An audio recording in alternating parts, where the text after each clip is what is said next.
situations again, because I might be tempted.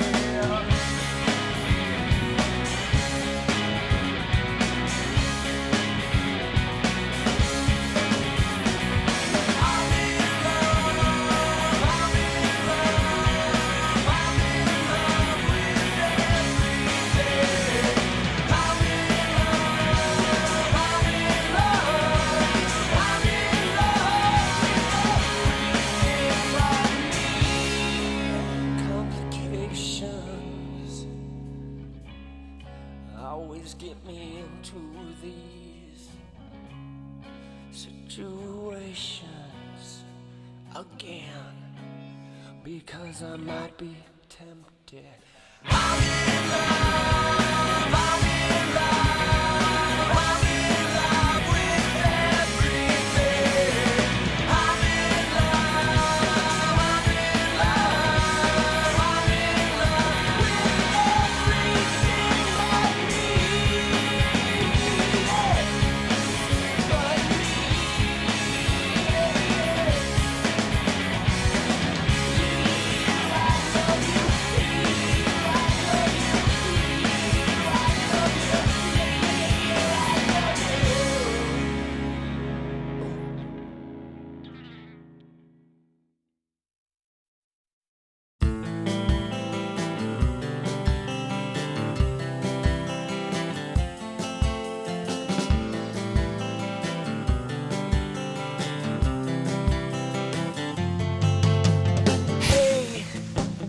I just wanna change the world.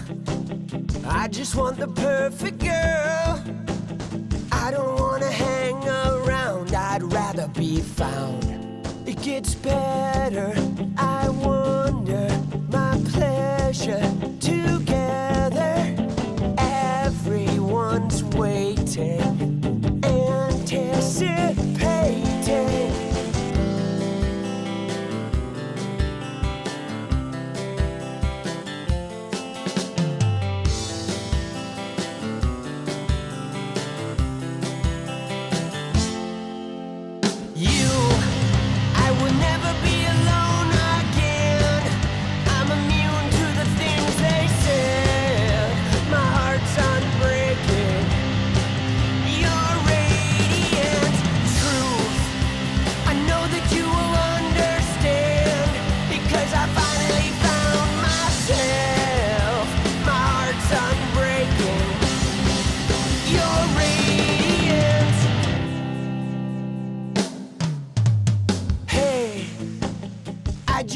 Change the world, but I'm not gonna wait my turn.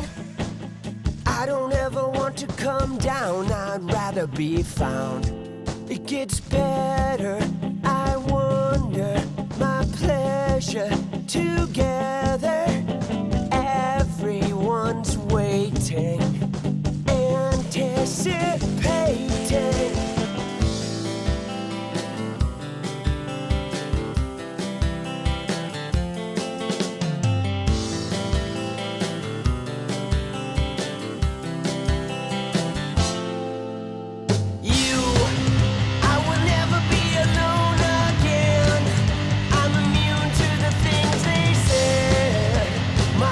Unbreaking, your radiance,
be alone again.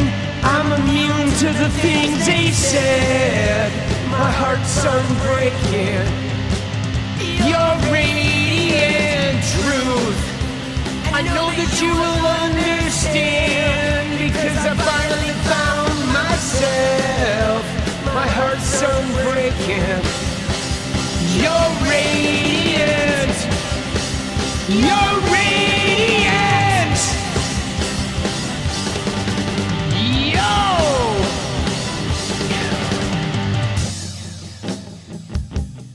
Dude, Rogan should be dragged hard.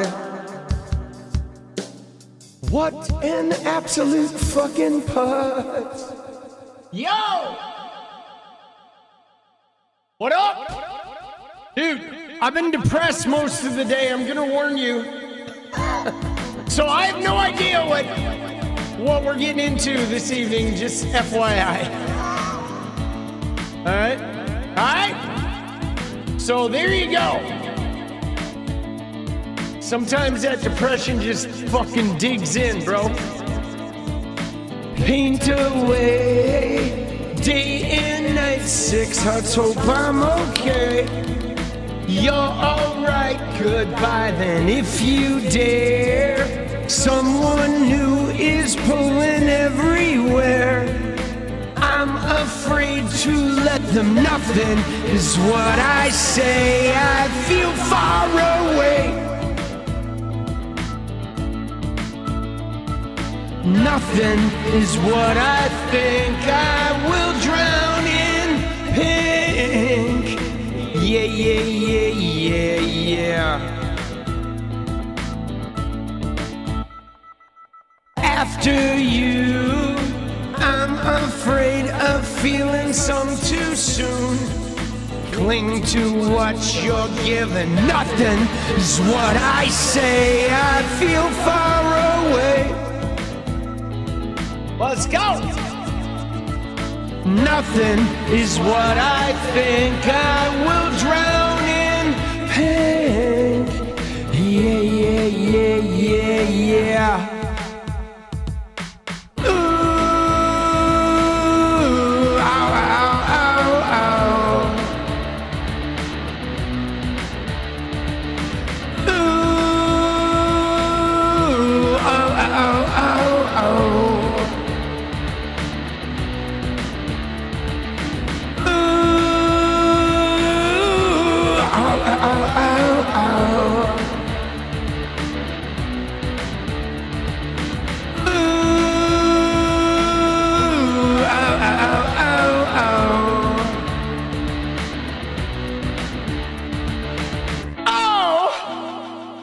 Just what you needed? Alright.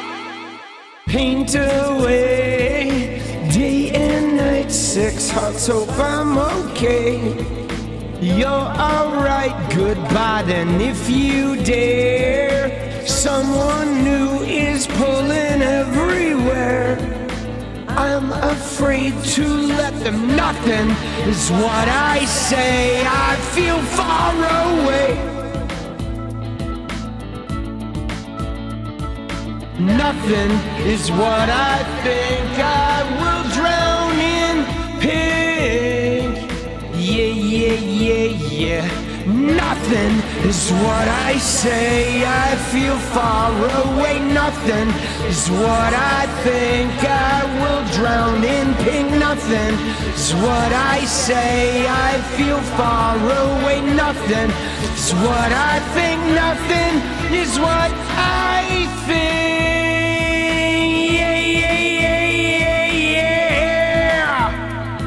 'Cause I will drown in pink.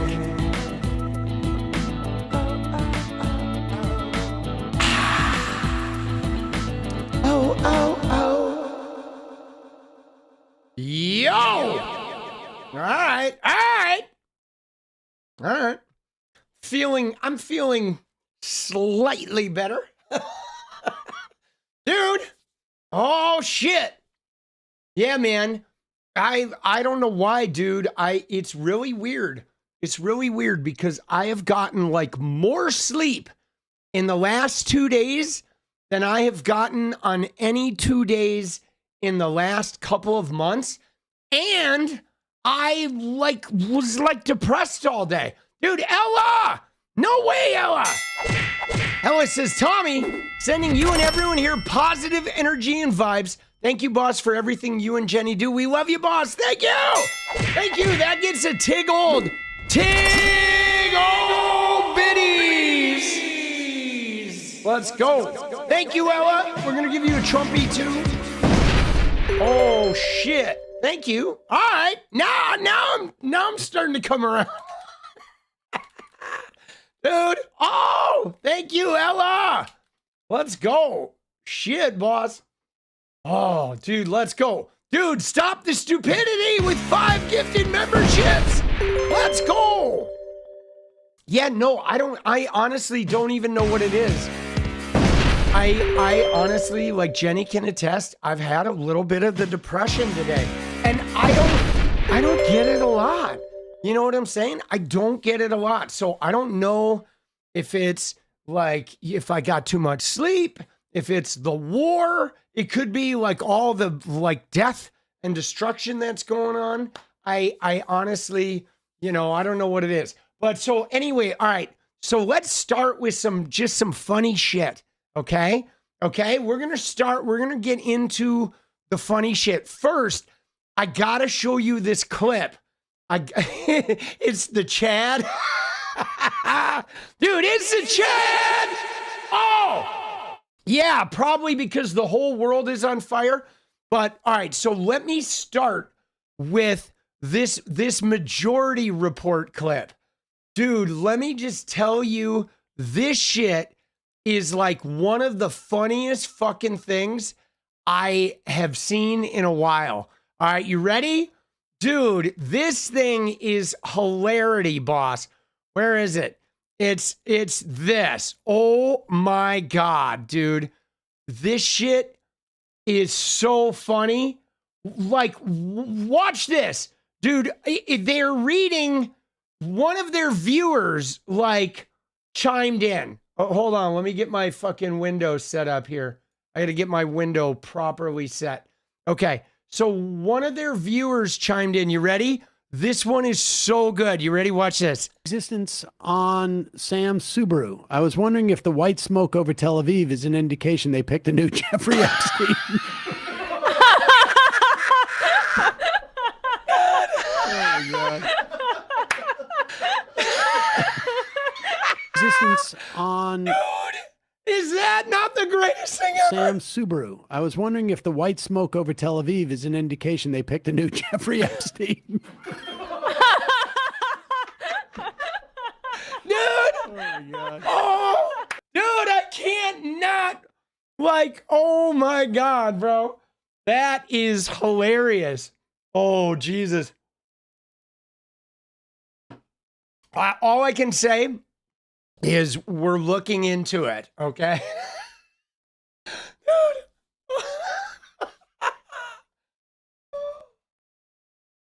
Oh, that's too good. That's too good. And oh my God. By the way, we're hearing, speaking of Jeffrey Epstein, we are like, there's shit coming out about the Epstein files having been hacked in 2023. And dude, is it possible that a foreign government hacked the Epstein files and that maybe a whole bunch of people in our government are currently being blackmailed? I mean, is that what's going on right now? Because let me just tell you, some of the behavior in our government right now is not adding up, guys. Okay? Some of the behavior is it's just not adding up. Okay? It is not adding up. There are people that are just ignoring like huge swaths of, young people being abused, the Epstein files. They're like letting Trump run rampant. You know what I'm saying? Dude, Trump is buying shoes. I mean, have you seen this, guys? Have you seen this? the Trump shoes. Oh my God. This is insane. So Trump is buying shoes, okay? Look at this. He wears a specific type of shoe, Trump does. Here's Trump with his little shitty ass shoe with his thankles. So he has bought these shoes for all of his cabinet members, and he's like requiring them to wear them, and they're all afraid to not wear them. So they are every day, they're wearing these shoes because they don't want to upset Donald Trump. What kind of timeline are we living in where the cabinet members, who are all grown men, many of them are fucking billionaires, and they're literally wearing these weird shoes, even if they're like 2 sizes too big, just to not upset Donald Trump? Look at him. Look at Duffy's. Duffy's, you could fit like 2 fingers in there, bro. Right? Look at Rubio's. Rubio's, like, they're huge. Okay? They don't even fit them, and they're wearing them every day because if they don't, they're afraid that Trump is going to get mad at them. How? Like, what the fuck is this guy going to do? Why do nobody even in his cabinet, like, can't stand up to him? Does he, like, have blackmail shit on them? Like, seriously, this is not normal. He's an 80-year-old fucking man, bro. Like, what is going on? How is it that an 80-year-old man has power over, like, an entire cabinet? You know what I'm saying? Blisters and pine boxes. Yes, Ella! Let's go. Dude, I'm serious. This shit is wacky, guys. It doesn't make any sense to me. You know what I'm saying? Because it's not like he's some young, virile, like, worthy opponent. He is 80 years old, okay? He is 80 years old. They're $145 Florsheim dress shoes, okay? And he's requiring them to wear them. Dude, they're not even fancy. And they are afraid. The people in his inner circle have said they are afraid to not wear them. So they are all showing up wearing the Trump shoes. Bro. I mean, seriously, guys, what is going on? Like, I wake up every day and I'm like, what the fuck is going on? Like, honestly, what is going on? This is not normal. Unless he has, like, videos of them doing the most insane illegal shit, there is no reason I can think of that it would force this type of behavior. I'm serious, dude. There's just unbelievable. Is it Epstein? Are all of these guys in on it? Do they have some other blackmail on them? Is there some type of, like, fraud? Did he pick people in his cabinet that he all had some type of blackmail on? Like, honestly, what the fuck is going on? Florsheim. It's not Florsheim, it's Florsheim. And let me just tell you, dude, Florsheim shoes are cheap fucking shoes, guys. They're cheap ass shoes. They're not, like, nice shoes. They're dog shit. Okay? Florsheim is like, it's like Men's Warehouse kind of shit. You know? I'm serious. Dude, they're fucking dog shit shoes, bro. They are not good looking. They are not comfortable. They are not stylish. They are literally, you know, they are like the cheap 𝗙𝗍𝗄𝗅's shoes. You know, only the stodgiest, like, hosers would wear those kinds of shoes. You know what I'm saying? I'm serious, dude. Like, you know, you got to be, like, piss poor or or somebody who, like, has never, like, paid attention to fashion ever in your life, dude. Salvation Army. Time to buy stock in 𝗙𝗏𝗏𝗏𝗏. Dude, let's go, dude. Armando, let's go, brother. 100. All right, let's go. Thank you, Armando. Yeah, they're 𝗙𝗏𝗏𝗏𝗏. Dude, they're so bad. Oh, dude. Okay, now you ready? We're just going, guys. We're covering a lot of ground today because now we have to take a second here to look at some of the biggest Manosphere geeks, okay? And this is really important. These are a couple of guys that are just they're not beating the allegations, okay? Now the first one we have to look at is Andrew Tate. All right, we know he got stuck, whatever, trying to get into Dubai. I think he's in a Saudi prison or something. I don't know if he's gotten out, but this guy, right? There's been a lot of rumors flying about Andrew Tate, about his sexuality, right? Because there are many of us that are actual men that are convinced, dude, that guy is not straight, okay? Right? I mean, dude, I don't know anybody that looks at Andrew Tate and thinks that guy is straight. Now, if you were one of the people who thought he was straight, I'm about to show you a video that will have you convinced otherwise. Dude, because homie went to the shooting range, okay? We have some exclusive footage of Andrew Tate firing a gun, okay? He's out there doing some sort of like training for the Civil War. He is getting ready. And so we have some exclusive footage here. All right, I might download the video. Hold on, I think I'm going to download the video. Give me 1 sec here. All right, let me download this video because I will be able to watch it in all its glory if I download it. All right. Dude, this is what I'm about to show you guys is something you won't soon forget, okay? You won't soon forget this. All right, there we go. Yeah, this is going to be much better. But there's the scene of the crime, guys. Look at that. Okay, so before I pull this video up, actually, I might watch it here, dude. It actually looks pretty good here. I guess I don't have to do it. But so look at the scene, okay? This is pretty scruffy.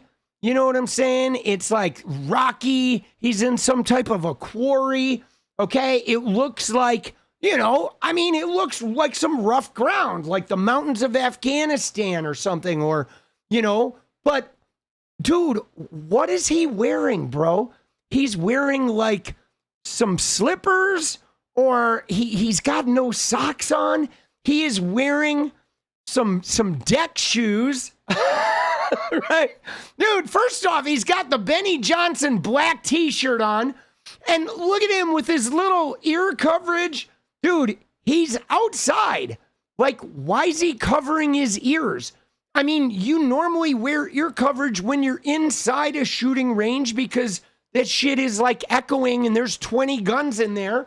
But he's wearing ear protection to shoot a single gun outdoors, which is it's cute and all, but that's a choice. He doesn't want to get his widow ears. Oh, he doesn't want his ears to get, dainty. Oh.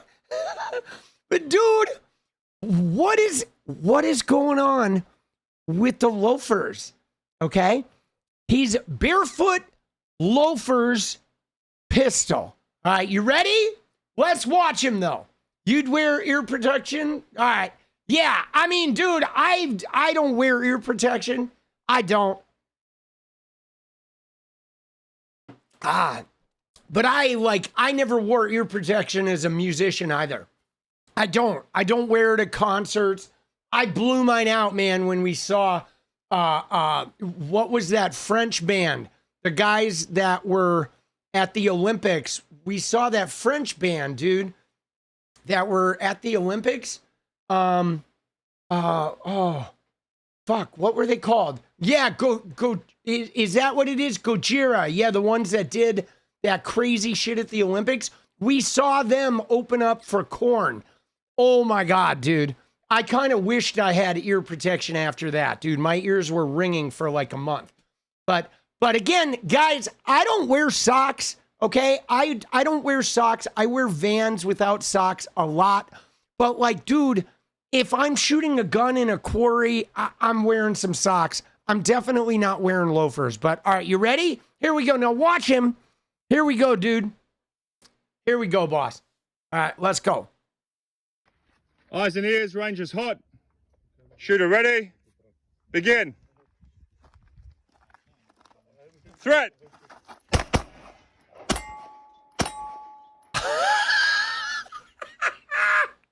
Threat.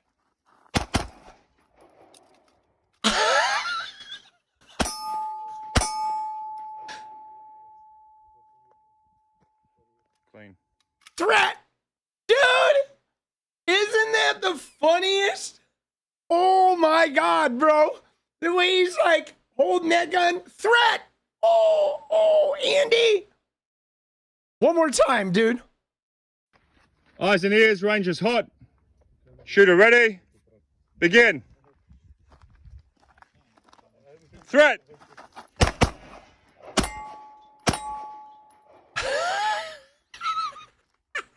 Threat.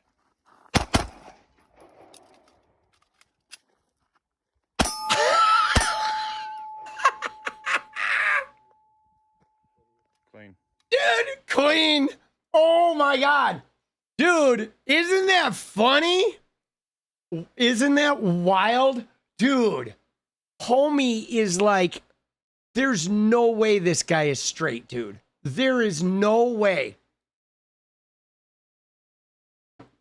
I don't think he posted this. Yeah, no, he doesn't have very good aim either. Dude, he was missing these, dude, the brown ones. Bro, see, I wear skinny jeans. I have no problem with the skinny jeans. He does, though, like, dude, I mean, he's just got the gay booty, everything about him, bro. This guy, I am now more convinced than ever that he is not straight, okay? He is absolutely not straight. Dude, he has terrible posture, too. He's, like, curled. He's, dude, I'm not sure. I think maybe he's farting. He's having a post-shooting fart right there.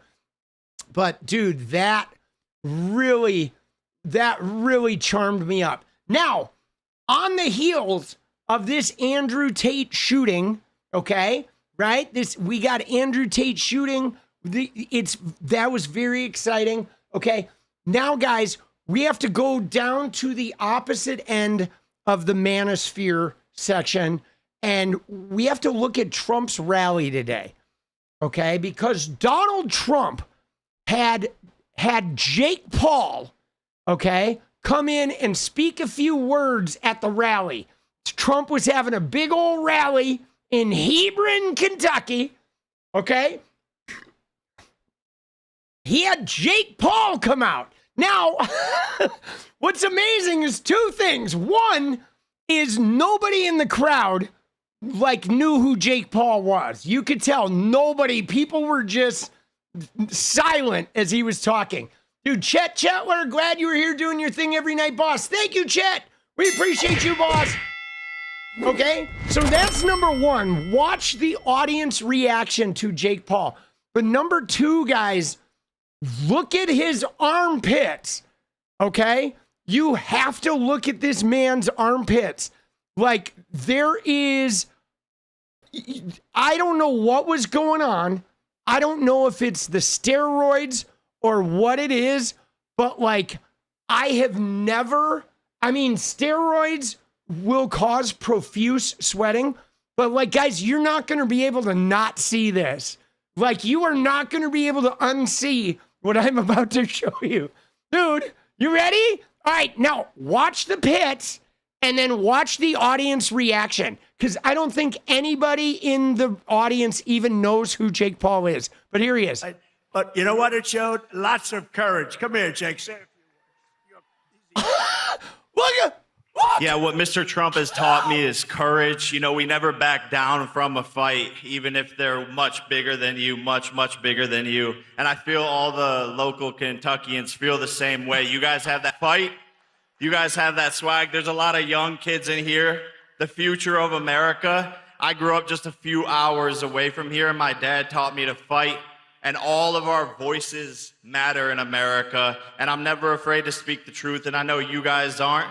We are here representing the United States, and it's just a blessing. Thank you, Mr. Trump. We need more factories like this thriving all over the country, and I know he's going to be the one to bring that here to us. I know God is with us. I know he wants us on the right side of history, and everyone here has to do their part, and God's got us. Trump's got us. God bless. Love you, Kentucky.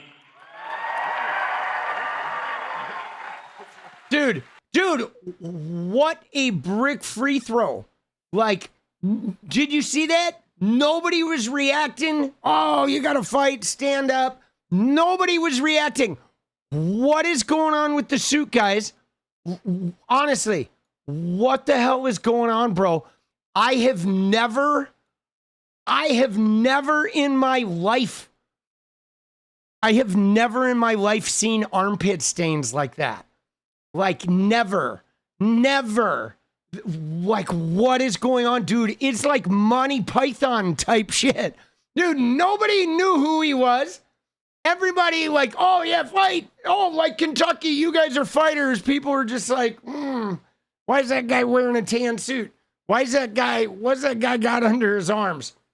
Dude, I don't know how it's even possible, dude. Dude, the pit stains are like unfucking believable, dude. Like, wow. Okay? Just wow. Now, I do want to zero in on a couple of the things he said, because he said something about like factories. Guys, factories are not good jobs. Okay? He like, you know, Jake Paul's out there. Oh yeah, bring factories back.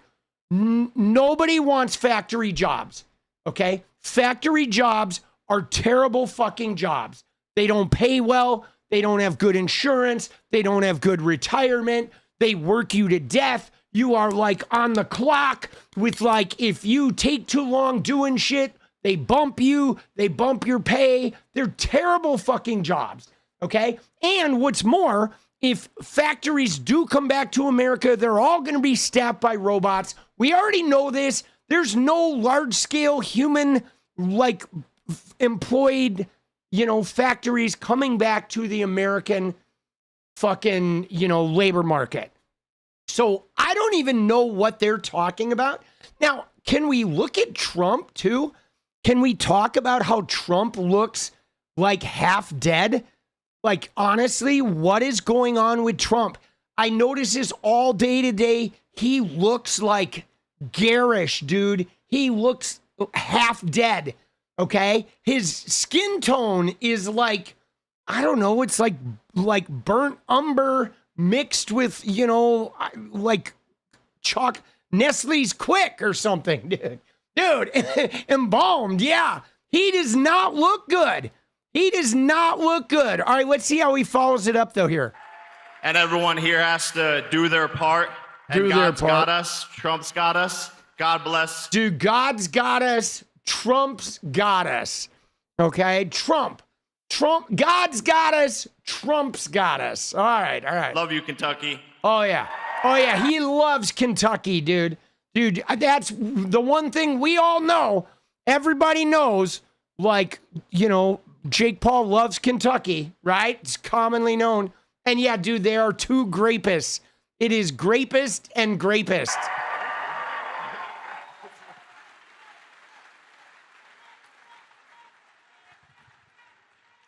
No, he's a great guy. He's a courageous guy and a talented guy. He's a hell of a fighter, too, by the way.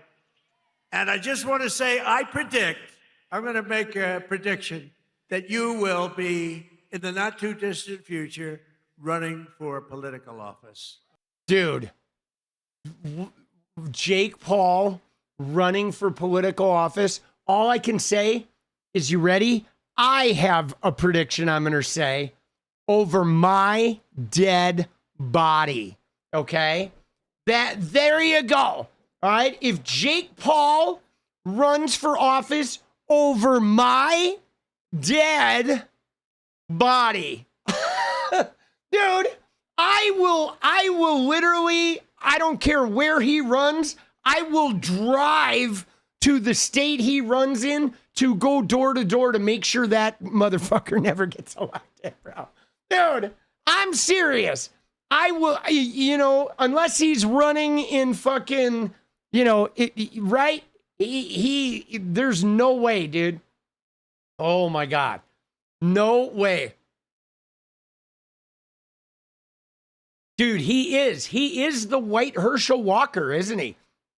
He is, but bro, those pit stains though, isn't that something else? Oh my God, dude. Dude, I can't not share the favorite picture, guys. Okay? Right? You can't have making fun of Jake Paul without this photograph, dude. There he is, boss. In the ring, right? There's your fighter, just scared, bro. Dude, get those hands up, Jakey. Oh, get those hands up, Jakey. You're going to get punched. Dude, I'll be honest, guys. I think he was sweating less here in the ring, dude, than he is in this outfit, bro.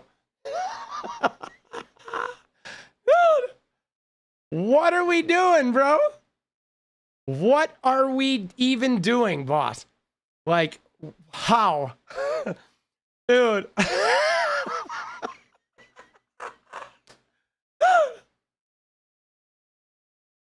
That is something else, isn't it? Bro, like, you think he threw the suit away? Like, honestly, let's do a poll. Dude, I think we got to do a poll right now, guys. We got to do a poll. Did he throw the suit away? Okay.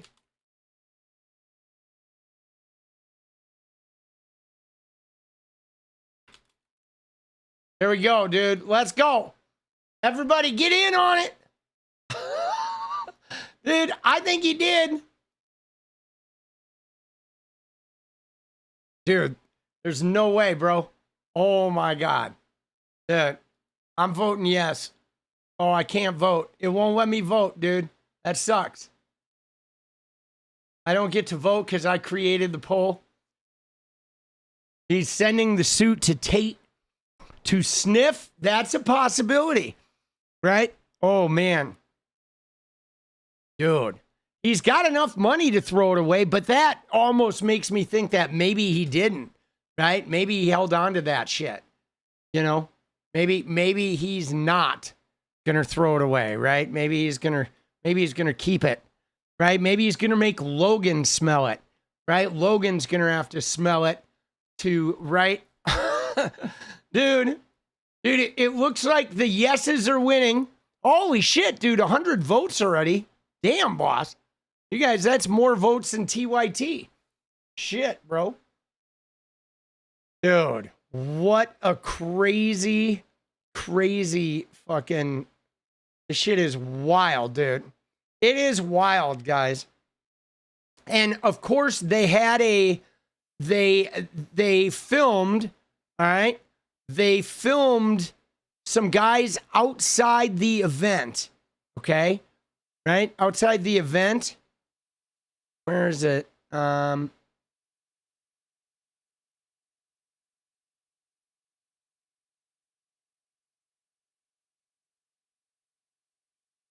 I guess I didn't. I thought I'd saved that. I guess I didn't. Dude, I'll have to look for that later. They talked to some guys outside the event, and oh my God. Let me just tell you. Like, those Trump supporters are like the deep MAGA, the Kentucky MAGA people. They still have not changed. Okay. But thank you, Jake. We appreciate you, buddy. Thank you. Thank you for coming out. Oh my God. Dude, dank MAGA. Dank. All right. I have a bunch of shit that we covered. We got Tate covered. Bye-bye. We're going to look at that. We are going to look at Jillian Michaels. We might look at Nancy Mace. I'm going to put that over on the burner. We already checked out Sam Cedar. We got the shoes. All right. And there we go. All right. So next up, dude, I think we should, hold on. Dude, we should look at a little bit of the Rogan. All right. Oh, that's what else it was. I remember. There we go.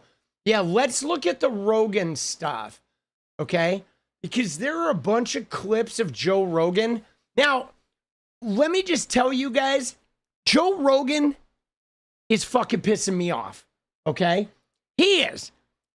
This guy is absolutely pissing me off. All right.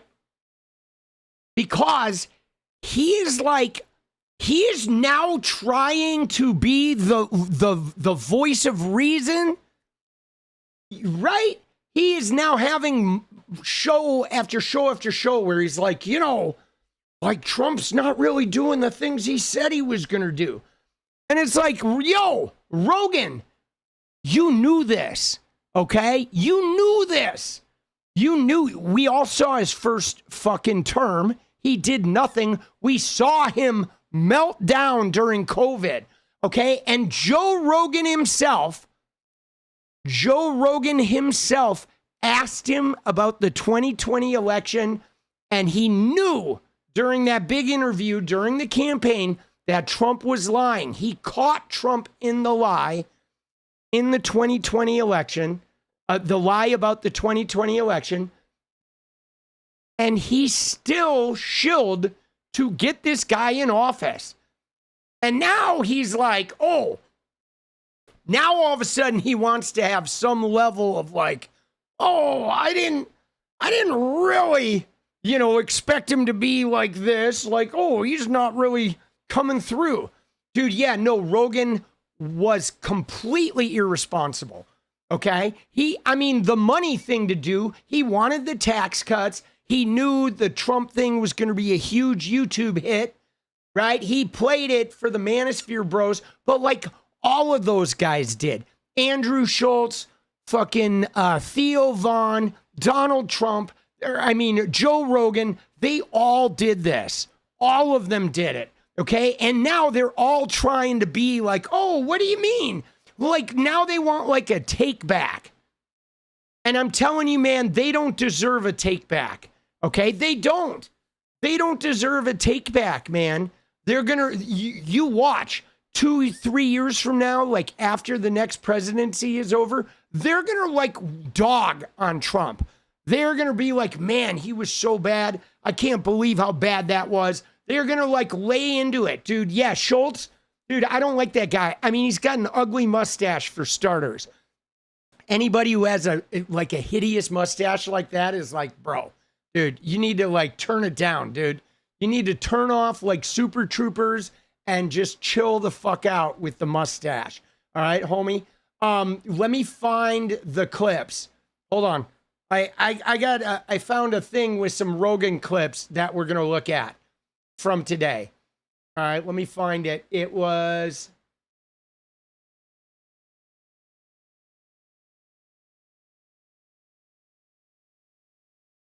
Oh, there it is. All right.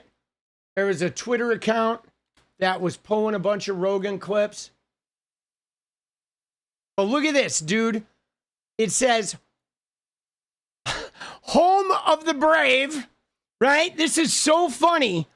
And it says, we're amplifying voices of the brave Americans speaking out against the Trump administration. And now they're like, fucking right, hot B now they have a bunch of Rogan clips on here. And guys, I don't know, something about this doesn't sit right, because Rogan is not bravely speaking out against the Trump admin. He literally is the reason we have him, you know? All right, dude, the poll, it's official that Jake Paul did throw the suit away. All right, bye-bye.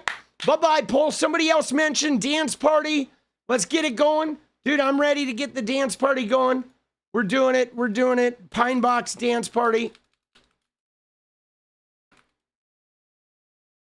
Pine Box.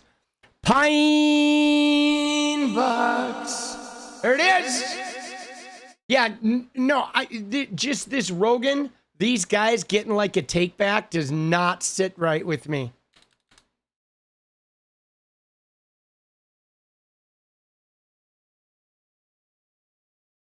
Dude, what's going on?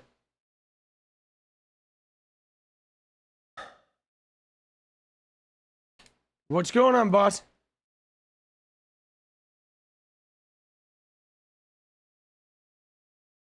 All right.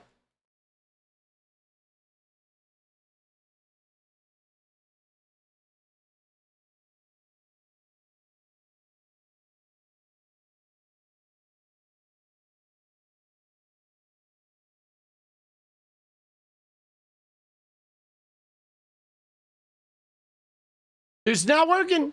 Hold on. There we go.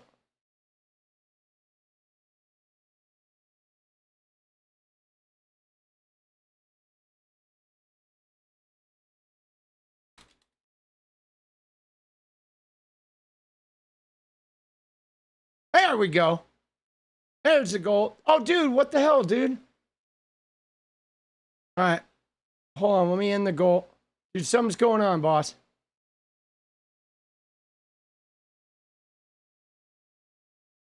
There it is. Oh, there we go.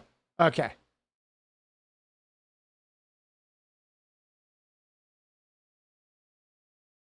Oh, fuck, dude. All right. End goal. There we go. Remove goal. All right. Start another goal. Now we got it. There we go. There it is. All right. Dude, let's go. I can still do it. Yeah. So again, guys, I don't feel comfortable with Joe Rogan and Theo Von and Andrew Schultz and these other Manosphere sales tools getting some type of out and getting some type of credit as though they are speaking out against the Trump admin. I mean, doesn't that feel like deeply fraudulent, right? It is like, dude, it is just so fraudulent. It made me wonder, like, is this one of like Joe Rogan's like burner accounts or what? Dude, Pine Box dance party, yes, Ella, let's go. LFG, baby, LFG. All right, so let's look at some of these clips, okay? Because here, we got a couple of these, okay? Look at this shit. All right, so there's one on Trump. We're going to get to that one, but let's do the one where he says, where he gets into the war, okay? There's a couple of them here about the war, right? Dude, stop stupidity. Let's go. There's a handful. We're just going to watch them all, okay? But now all of a sudden, it's like, now all of a sudden Joe Rogan's got a conscience, okay? All of a sudden he's got a conscience, and he's, you know, he's just really concerned about what Trump is doing here. What just seems so insane based on what he ran on. I mean, this is why a lot of people feel betrayed, right? He ran on no more wars and these stupid, senseless wars, and then we have one that we can't even really clearly define why we did it. Yeah. Thank you, Joe. He ran on no more wars, just like his first term when he ran on building the wall. What else did he run on? He ran on prices going down, our energy bills being cut in half. He ran on releasing the Epstein files. I mean, right? And I mean, look at him. Look at Rogan. He's like, oh, he ran on no more wars. And now there's like people feeling betrayed. And like, even when I interviewed him during the campaign, he was lying about the 2020 election. Like, dude, this guy is just despicable to me. Okay? This guy is absolutely despicable to me. All right, now watch. Here we go. Now all of a sudden he's worried about World War III. Yeah. I mean, it's just such a fuck. I mean, the whole situation internationally has been so tense already with what's going on in Gaza, with what's going on in Ukraine. It's like, and to add this to the pile, it's like, I mean, it genuinely feels like there's a real possibility that we might be entering World War III. What would that look like? I don't know. I never expected Iran to start attacking. You know, they launched bombs into UAE, Dubai. I mean, where else? Dude, he's like, I never expected Iran to start attacking. But like, dude, they're getting invaded, bro. Like, what the hell, dude? What? Dude, he made $250 million. Yeah, dude, you know he has a bunker, right? Right? Raise your hand if you know that Joe Rogan has a bunker. I guarantee you this guy has a bunker, dude. Dude, yeah, and fuck Spotify. Seriously, Spotify can like eat a dick, dude. Dude, why do they have fucking Megyn Kelly on this Home of the Brave? See, this is bullshit. At this point, I think this Home of the Brave thing is like, I don't know what they're doing, bro, but they have Megyn Kelly on there. She has never said a critical word of Trump at all. Okay? Oh, wait, this is not the one. Here, where's the other one with the war? It is, oh yeah, this one. Dude, no, like, there's no sense of responsibility from these guys. Dude, they are so problematic. They're, these guys are so problematic.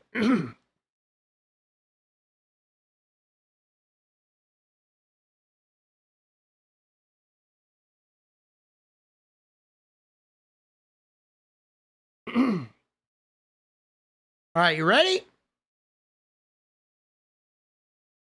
Here we go. It's terrifying, and it's exactly the opposite of what we were told leading into this administration. That it's going to be America first. Right. No more unnecessary foreign wars. There's the other thing that, do you remember Desert Storm? Yeah. Yeah.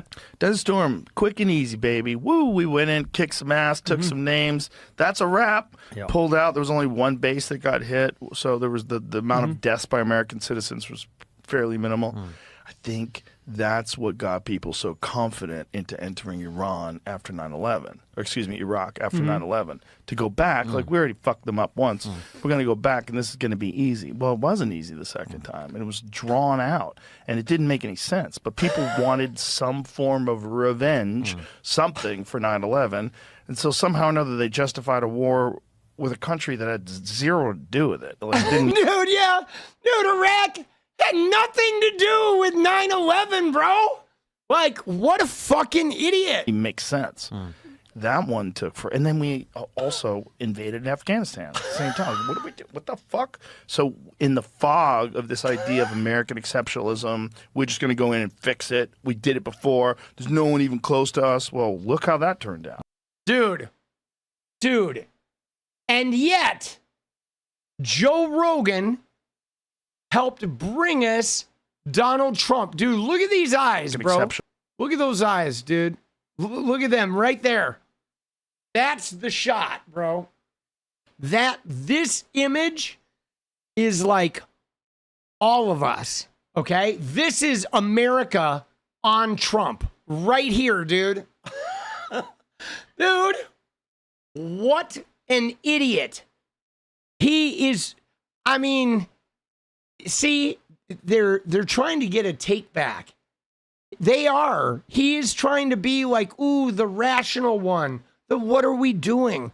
Oh, I can't believe Trump is getting so out of line. I thought it was going to be America first. It's like, really?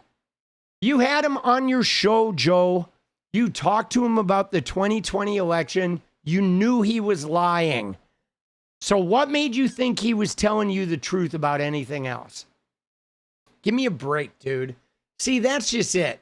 When somebody lies as much as Donald Trump does, never takes responsibility whatsoever, and then you're going to act like him, like lying is some brand new thing, something that's just impossible for you to understand. You know, but I hope you enjoy your fucking tax cut, Joe. All right? I know you already have more money than I'll ever make in my whole life. Hope you enjoy your fucking tax cut. You fucking no-neck piece of shit. I'm serious, dude. Like, Rogan is such a dink. He is. He is a dink, Lucy Lou's mom. God damn, dude. You know?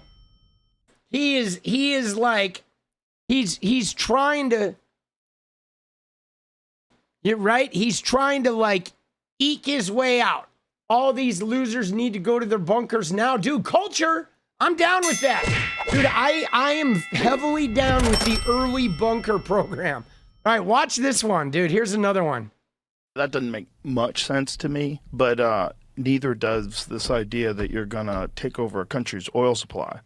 You know, like that, you know, we'll just take it. That the problem is from the outside. Like the rest of the world, you look at this unnecessary aggression by the United States government, and then you tack on whatever propaganda they have already been spitting out about America for the last 20 or 30 years, and then this war with Iran gets really ugly.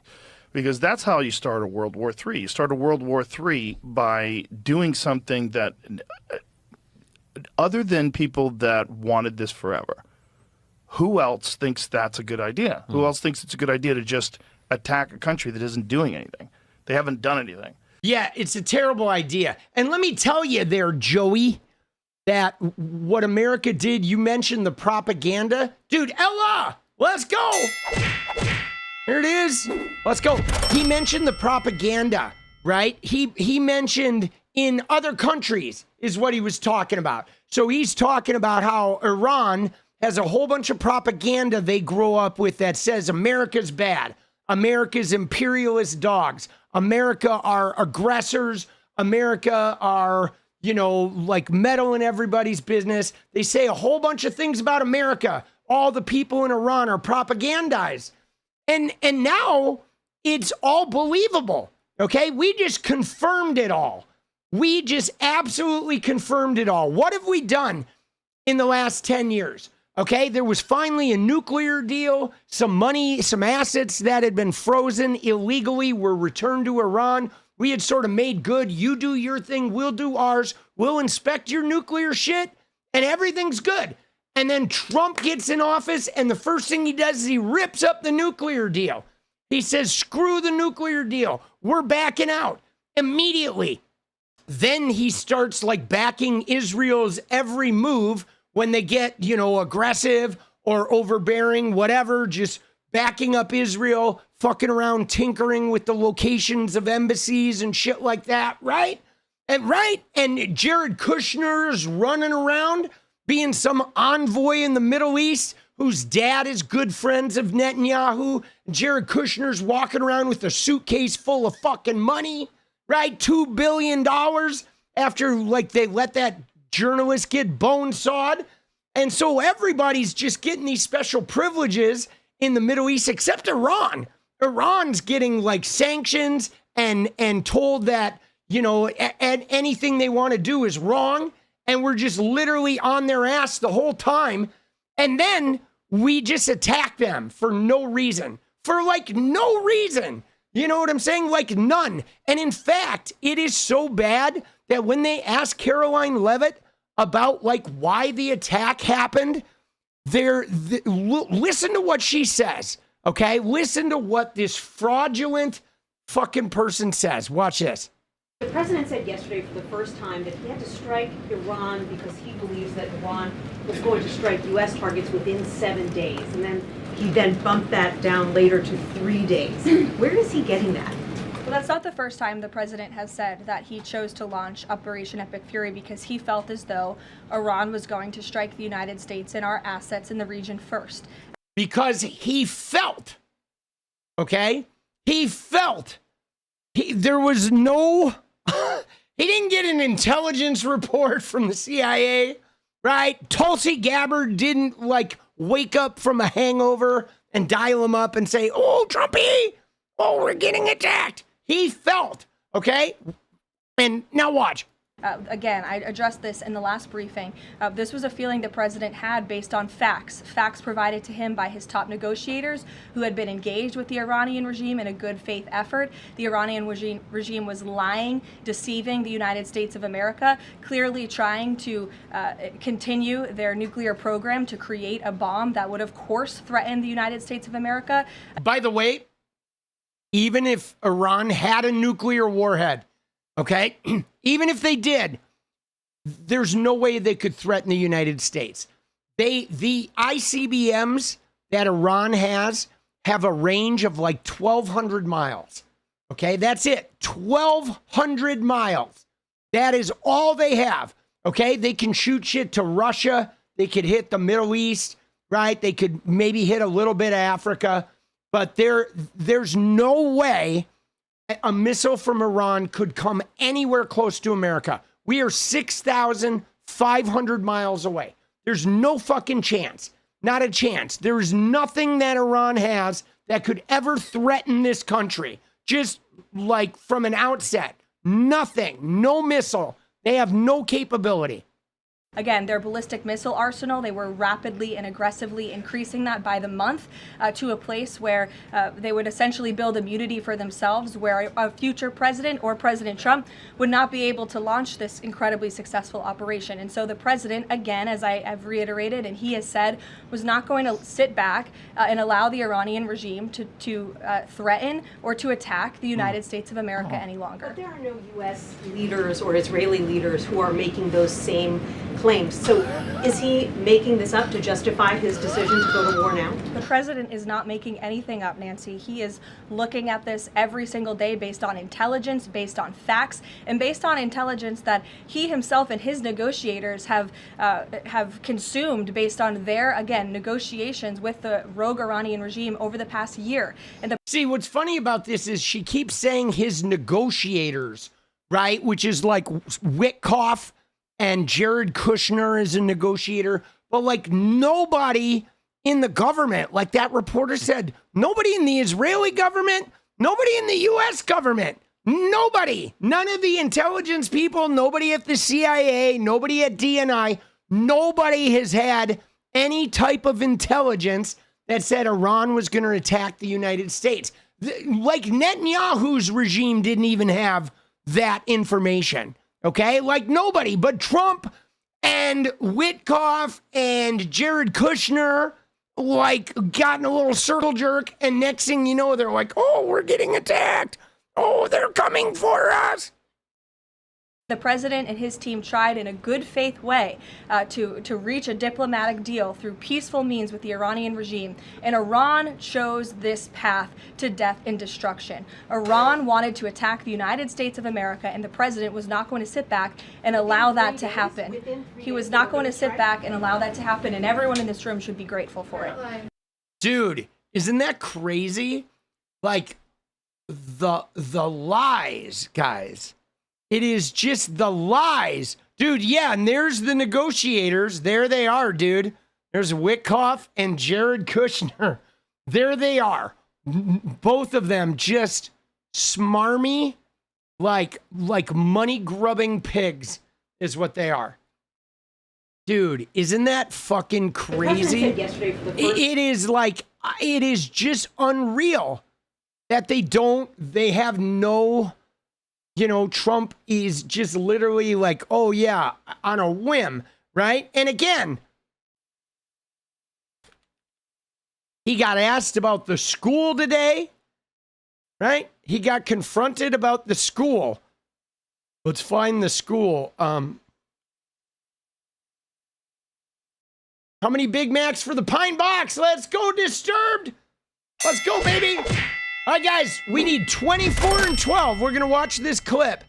And then, where is the clip? It was an outside clip. Oh, this one. Watch this, okay? Because we know this school was hit by a U.S. Tomahawk missile. Watch this clip. Unbelievable. Shows a new report says that the military investigation has found that the United States struck the school in Iran. As Commander-in-Chief, do you take responsibility for that? That is what? As Commander-in-Chief, do you... For what? For the strike on the school in Iran. A new report says the military investigation has found it was the United States that struck the school. I don't know about it. Dude, that's what his answer was. She's like, a new report has shown that the United States was responsible for the Tomahawk missile hitting that school. Do you, as Commander-in-Chief, do you take responsibility for it? And he's like, I don't know about that, is what he says. That's what he says. He says, I don't know about that. Sorry, hold on. I need to get fucking... I had Top Chat on. Sorry, guys. He says, I don't know about that. Like, bro, give me a break. There's just no way. There's no way this guy is getting briefed and doesn't know about this shit. Dude, stop the stupidity. Please. Dude, blunt front. Let's go, baby. Appreciate you, boss.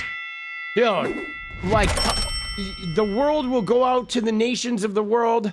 The word will go out to the nations of the world that it may be dangerous to be America's enemy, but to be America's friend is fatal. Kissinger 68.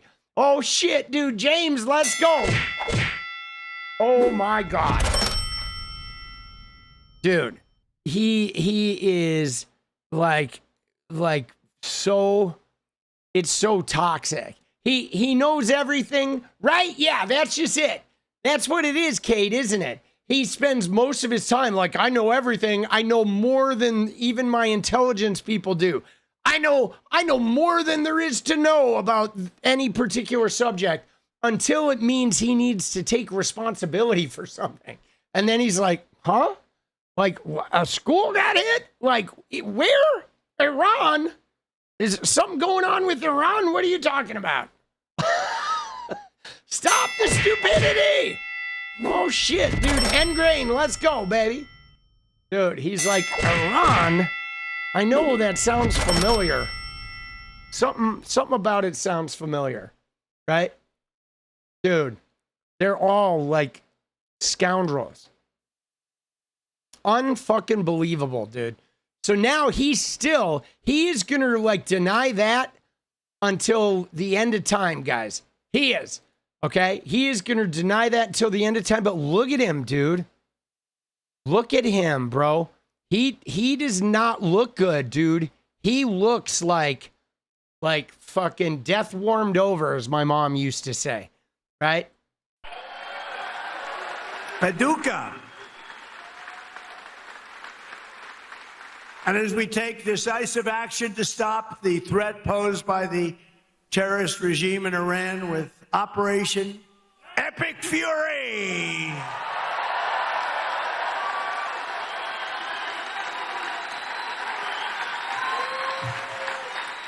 So what he's campaigning for, just so you know, Amy, he's trying to beat Thomas Massie. Okay, that's why he's in Hebron, Kentucky. He is trying to help somebody who's primarying Thomas Massie. He's trying to remove the guy who released the Epstein files after campaigning on promising to release the Epstein files. He is in Kentucky campaigning to try and oust the guy who forced him to release the Epstein files, dude. You just can't make this shit up, dude. Just like, look at these people too, dude. Oh my God. But yeah, dude, he looks like he does not look good, bro. The meat sweat Yeah, I don't know if it's meat sweat or fucking if Melania's been fucking putting the screws to him or whatever. She's been giving him the Jimmy, right? She's been like pulled out the pegging gear or what. But something is going on, dude, where he just don't look good. He looks like he's one step away from the pine box, boss. All right? Disturbed. I have to go. Peace and love, my fellow punks. Thank you, Disturbed. We appreciate you, boss. Dude, stop stupidity. Let's go, brother. Let's go. Let's go. All right, we need 17 and 7, baby. 17 and 7. We got this. Oh, it's the meat sweats. Dude, yeah, no, they did. They spent like 15.1 million, right? 15.1 million on ribeyes. I think Trump definitely got some of those ribeyes, boss. Dude, stop stupidity. Let's go.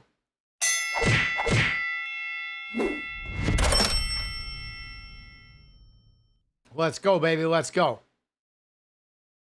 All right. Hold on one sec here. All right. All right.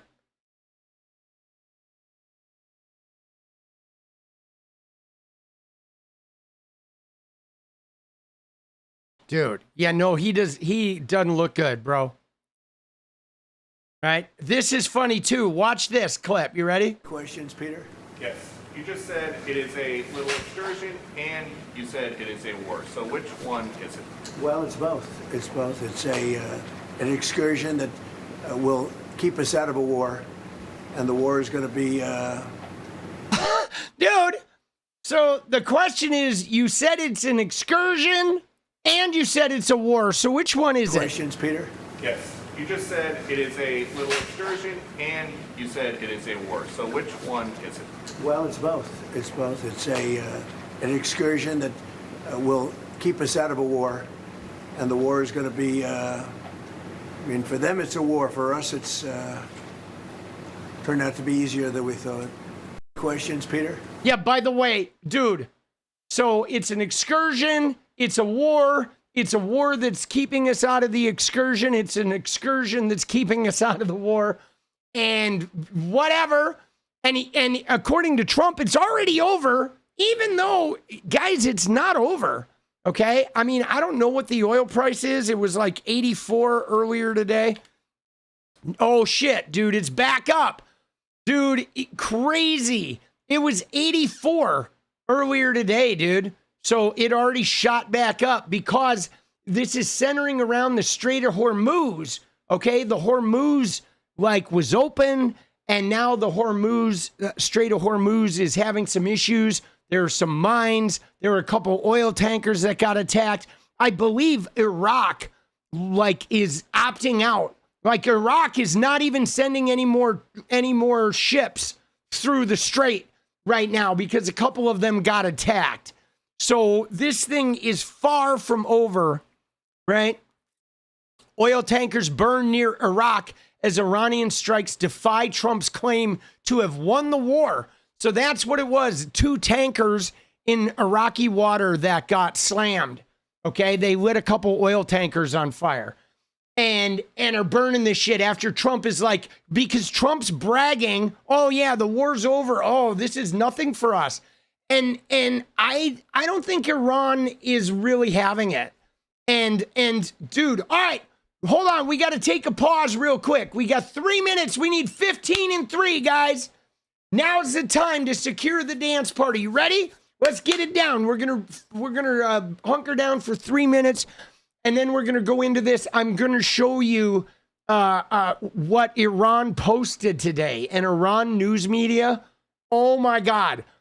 I don't think surrender is coming anytime soon. Dude, they're pissed. Iran is livid. I get it. This is just complete out of the box aggression for no reason too. Okay? And 3 others struck in the strait. Did they hit some more ships? Dude. Yeah. Oh, that's crazy too. I didn't even think about that, day trader, that they're shutting off production because their shit is full. right? Is they can't move it and they have all the shit is full. They can't keep producing. They're going to shut down the supply lines. Dude, stop stupidity. Let's go. All right, guys, 14 and 2.5, man. It is go time. Oh, shit, dude. I don't know if we're going to make it. Dun, dun, dun. 13, boot boy. Come on, y'all. Halfway to dance party. Yeah, we're almost there. Let's go. Dude, bing, bing, bing. All right, 13. We're almost there. 2 minutes. Oh, shit, dude. That's crazy. Dude, 12. Stop stupidity. Let's go. 12 and counting. Yeah, I didn't even think about that, guys. That if they can't ship it, they're filling up their storage. And then once their storage is full, they have to stop producing. So Iran's going to shut the shit down. Oh, shit, dude. There's no way, guys. Oh, fuck. Oh, there we go. There we go, dude. End grain coming in. Let's go. Stop stupidity coming in, dude. Stop stupidity is like the quarterback of the team right now. All right, 140. Dude, 10 more. Oh, my God, dude. 10 in a minute and a half. This is it, dude. 𝗙ecie𝗶𝗃 was a grunt. Dude, I don't know how 𝗙ecie𝗶𝗃 is running that shit. He is not qualified. Dun, dun, dun, dun, dun, dun. Dude, let's go. All right, 9 left. Stop stupidity coming in hot. 9 in 1, 8 in 1, 7 in 1. Holy shit, Engrain, let's go. Dude, Victor, let's go. Here we go. 1 minute, 7 remain. And then there are 7. Dun, dun, dun, dun, dun. Oh, dude, LMB, striking. Dude, let's go, dude, LMB, you're crazy. Thanks, boss. Oh, shit, dude. Dude, we hit it. There's no way. Dude, it happened in like 1, dude. Dude, let's go, dude, LMB. Oh, shit, dude, you get a Trumpy for that one, too. Dude, there's no way. It literally came through in like 1 blast, dude. Takes weeks to turn production back on, too. Yes. No, that's right. Dude, they're going to shut it down. Dude, I think Iran is going to, I think they're going to shut it down. Dude, stop stupidity. Let's go. Dude, Korg, Iran's greatest weapon is crashing the economy, no doubt. Dude, blunt front. Let's go, dude, bringing it home. Thank you guys for bringing the dance party. Dude, Ella, let's go. I'm really going to need that dance later, dude. Dude, Boot Boy. Let's go, baby. Let's go. Dude, Engrain coming in hot. Let's go. Dude, goal achieved. Dude, Toyota Corolla. Oh, shit, there's more. Oh, shit, dude. There's Revolution Breeze Dance Party. Let's go, baby. Dude, Jen W, thank you, boss. Appreciate you, dude. It's just me. Let's go. Dude, Toyota Corolla coming in hot. Dude, I have a Toyota. Mine's a Camry hybrid. That says, ladies and gentlemen, unfortunately, the world still runs on oil, including food. We ended over 160 of their schoolgirls. It's safe to say we are fucked. Make sure to thank JD Vance and MAGA. Yes. No, I know. Dude, I think they have some incentive to shut it all down. Dude, Kilo, thank you. And let me just show you what Iran, dude, what they posted today was like insane, guys. You ready? Watch this, dude. Look at this shit. It is from an Iranian fucking like news, whatever, media channel. Media Twitter.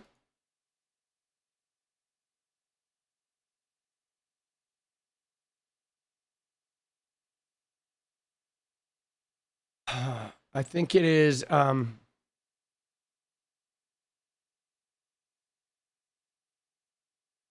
this one?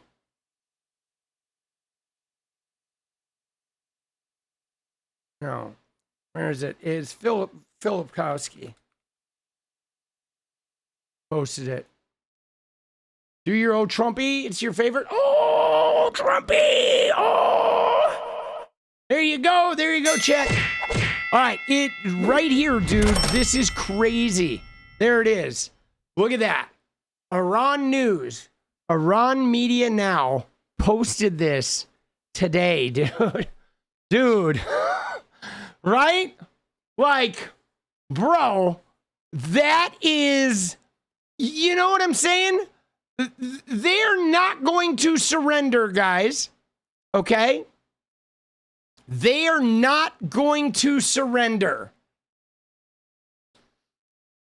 I mean, you know, and it's crazy too because it's probably not a lie. Okay? As far as I can tell, it's not a lie, guys. Right? And can I just tell you, dude, that they are, when we look at some of this shit, hold on, let me show you something else today, something that they were touting on the Oversight Committee, okay? Which is, this is crazy, okay? The Oversight Committee's out there. Look at what they were posting today with Comer, all right? Look at this shit. They said Epstein's accountant is now the 5th witness to tell the committee that President Trump was not involved. Now, first off, guys, are they trying to figure out who committed shit, or are they just trying to exonerate Trump? Because that's what they're leading with. That Epstein's accountant said Trump was not involved. But let's pause for a minute. Let's put a pin in this, because what the fuck does Epstein's accountant know about what Donald Trump and Jeffrey Epstein were doing when they were like spending time together? You know what I mean? I mean, have any of you gone and partied with your accountant? No. Okay? Jeffrey Epstein's accountant has no idea what Epstein and Trump were doing when they were like at Mar-a-Lago partying with some girls. Okay? Like the fact that he's even, you know, speaking to this is ridiculous. Okay? But the whole thing though is that they're just trying to get Trump off. And we know Trump is guilty. We know Trump is in there. We know that's why the shit is hidden. And again, look at what they're doing, guys. They're throwing people under the bus. I'm telling you right now, they're going to throw Leon Black under the bus. You watch. I feel like Leon Black is going to be the sacrificial lamb, dude. They're going to pick like one guy and they're going to pile it on and they're going to try to prosecute one guy. Look at his face, dude. Dude, look at him. Dude, you know, he's really starting to look like the guy from Family Guy, dude. Right? What's the guy's name that's in that Fortnite skin? The guy in Family Guy? What's that guy's name? Dude, he looks just like him. He's even got the chin, the Family Guy chin, dude. Dude, what is that guy's name, bro? Peter Griffin. Yes. Oh my God. Dude, he is absolutely, I'm telling you guys, hold on.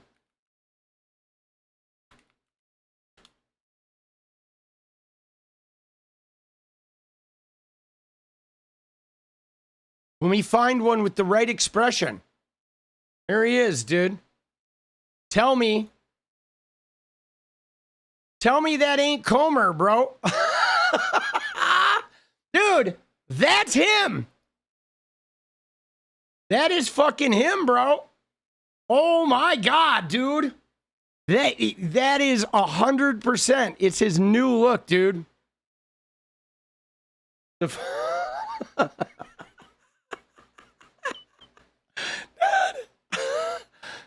Dude, Peter Griffin's a little happier. Dude, what is with the like testicular chin, dude? That shit is weird. He's got the testicular chin, bro. Shit is hanging, right? It's like Benoit, the Benoit chin, dude. Dude. He does, dude. He looks a lot like Peter. Dude, Comer. Oh, man. Dude, again, though, Epstein's accountant, who knows all of these guys' party habits. Right? So we all know the accountant's like the first guy in. When the girls show up, right? When the party starts, the accountant is like first guy in. Man. All right, let's see what Laura Ingraham has to say here. Now, the brilliance of the Trump plan to have strategic control of key waterways, This cannot be understated. And the press doesn't seem to get this, so let me help them tonight. Okay. I'm talking the Strait of Malacca in Indonesia, the Panama Canal, remember China wanted it, and now preventing Iran from choking off the Strait of Hormuz with an eventual nuclear threat also hanging over our heads. Oh. So if bad actors manage to take control in any of those key oil routes, it would be a living nightmare. That wouldn't end, frankly. Oh. So it looks like Donald Trump, his team, the U.S. military, and the American taxpayer may have saved the world with Operation Epic Fury. Dude, may have saved the world, guys. Wow, dude. May have saved the world. Dude, she is... I don't know if they just Botoxed the shit out of her to where she can't even... Like, how much is she getting paid, guys? She is absolutely despicable. Like, how many envelopes full of cash has she gotten, dude? Because she didn't even like Trump. Like, during the 2020 shit, her and Tucker, she was like, she doesn't like Trump. But she is sucking on it now, dude. She is, like, polishing. You know what I'm saying? Like, she is shining it up. Why do we think China has been scrambling to fill its own oil reserves, by the way? Obviously, President Xi knew Iran would eventually try to take the Strait of Hormuz. Dude, Toyota Corolla, let's go! Honestly, we're so spoiled here in North America when it comes to oil production, so we're probably going to be spared the worst of the energy price shocks. It's the EU and Asia that are truly fucked. Let's go. We may. We'll see. We'll see how it goes. They did release... 172, like, whatever, million barrels or whatever. But, dude, the U.S., like, how much oil does the U.S. use a day? Every day we use 20 million barrels. And so they released 172 from the reserves. So they released, like, 8 days of oil, okay? And that's it. That is crazy, though. I mean, the oil prices, though, dude, shit's gonna get bad, boss. 91, it's coming down a little bit, but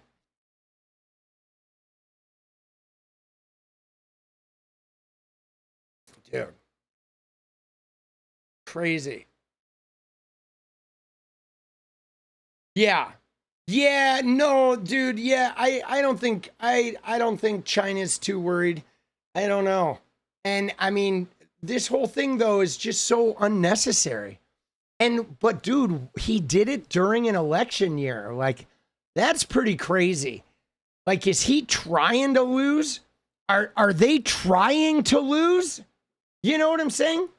I mean, that's what I don't know is, like, are they trying to lose the election? Like, are they, it almost feels like they're trying it. Like Trump is just throwing the election. He's just throwing the election, so therefore he can say, like, he can blame not getting anything done on, like, the Democrats, right? Because ultimately, guys, he's made like $2 billion this year. So he doesn't care if his agenda, like, gets cucked. He doesn't care at all. I mean, dude, he's not even a Republican, really. He's a Republican in name only, dude. Are you kidding me? He doesn't believe any of the Republican shit.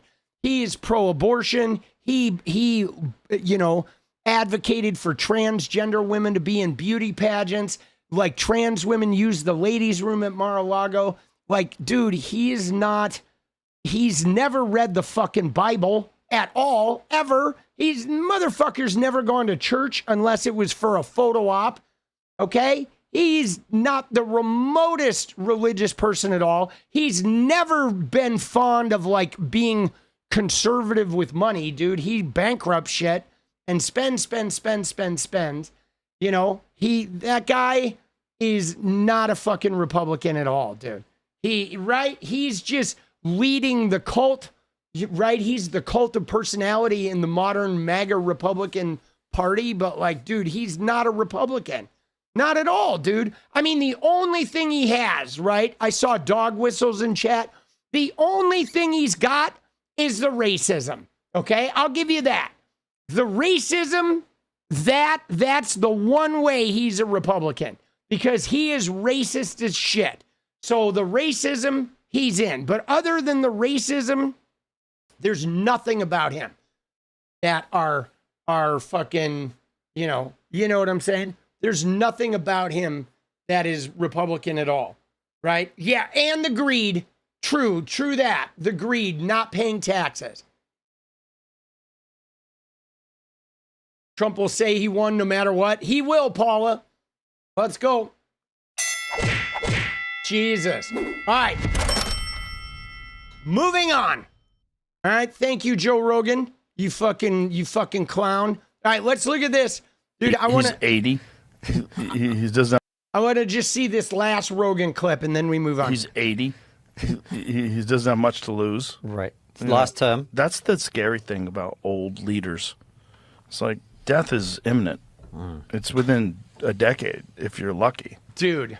That's spooky. Yeah, it's so spooky that you helped him win, you dumb shit, Rogan. Jesus. Spooky. Like, you're making decisions for babies and children and the future of the world, and you've only got 10 years left on Earth. Yeah. Dude, good job, Rogan. Good job, Toe Rogan. Okay, Toe Rogaine. Way to elect the 80-year-old man who lied and fucking did nothing. Toe Rogaine, you fucking dunce, bro. I'm serious, dude. Rogan is just riding the wave of like horse shit is what he is, dude. Seriously. He is like, the guy is now trying to get a take back, dude. Toe Rogaine. Dude, that's where all the hairy toes are, right? Let's go down to Toe Rogaine's. Dude, we'll go get some hair on her toes. You should look at liquid natural gas prices. That's the fuel we use for electricity. It's insane. All right, we'll look at it. Let's go, Toyota Corolla.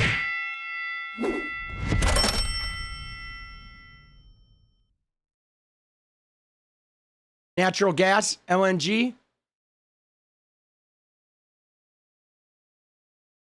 We have a good chart. Is this it? Is this it?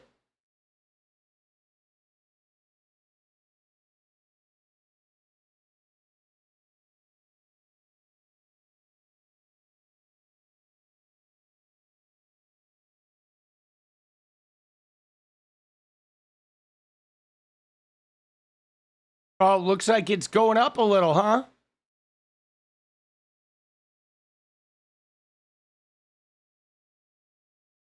It doesn't seem too bad, though, yet, right? It doesn't seem bad.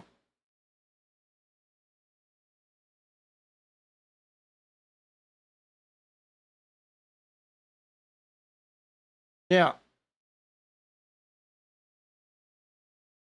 Yeah, I don't see anything bad there. I can't even find a good fucking site, dude.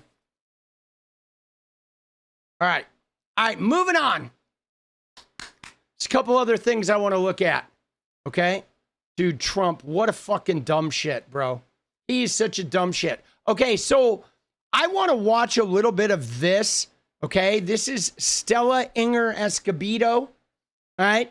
And she is a OAN woman. She's a One American News, okay? She's one of those idiots. But I don't want to watch because of her. I want to watch because Jillian Michaels is on this, okay?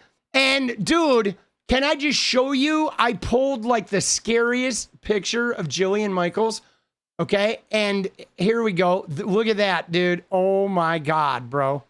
Right? From the thumb. Dude, let's go. Now, dude, she is crazy. All right. So I have not heard anything from Jillian since the Kasparian thing. Okay. Remember? So there was a lot of stress on her take There was some tension. It was based around Israel. It was based around, you know, Anna is like so anti-Israel, happy merchanting. Anna's like just going out to the fringe to, like, Anna's in the anti-Semitic neighborhood of her, you know, whatever anti-Netanyahu journey, where she's definitely like smearing some lines. And then Jillian, though, is like polishing these, you know, the Netanyahu knob. So they're both kind of like on the extreme ends of that whole thing, and they're dug in. Okay. Now, Anna went off on Israel on their special thing. Jillian flipped out. She like closed her laptop, walked off stage. I mean, we all thought it was an act, but she kind of sank the show. I mean, Jillian left, and that show has not been the same, dude. If we go and look at her take on YouTube, like, that thing is dead, bro. Okay, it is. It is like, that podcast is just dead as shit, boss. Okay, let's see what we got. Are they still making videos?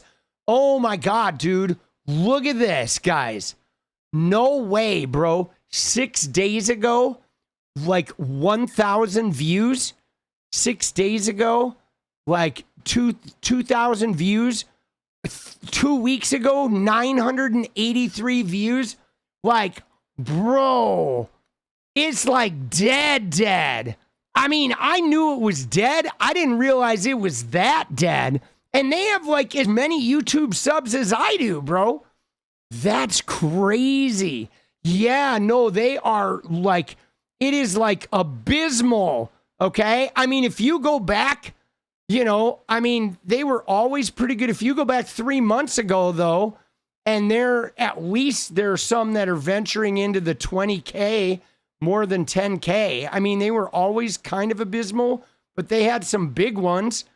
But like now, dude, bro, that shit is just decimated. All right, let's see what their lives are. So their lives are like, dude, their lives are really just a little bit bigger than mine. So, you know, they're you know, averaging, I mean, 5 months ago, dude, they were killing the lives. Look at how big their lives were. 69,000, 100,000, 50,000, 78,000. Now their lives, 4K today. Yikes, dude. A week ago, 11K. So I mean, well, first off, they lost Jillian. And as much as I dislike Jillian, she was like the center point of it. She was, I mean, you can't really have a show with Lindy Lee. Lindy Lee is totally fake, dude. She's a total bullshit artist. Amy Dangerfield left the show to go be Nick Fuentes' female groiper buddy, right? Nick Fuentes' beard. So now it's literally just Lindy Lee and Anna Kasparian, who both have like zero fan base. Okay, like zero. I mean, Anna's on the downturn of her career for sure, dude. Anna used to be a thing, but now she's like crashing. And Lindy Lee has like nothing, dude. She's a turncoat. Everybody hates her, dude.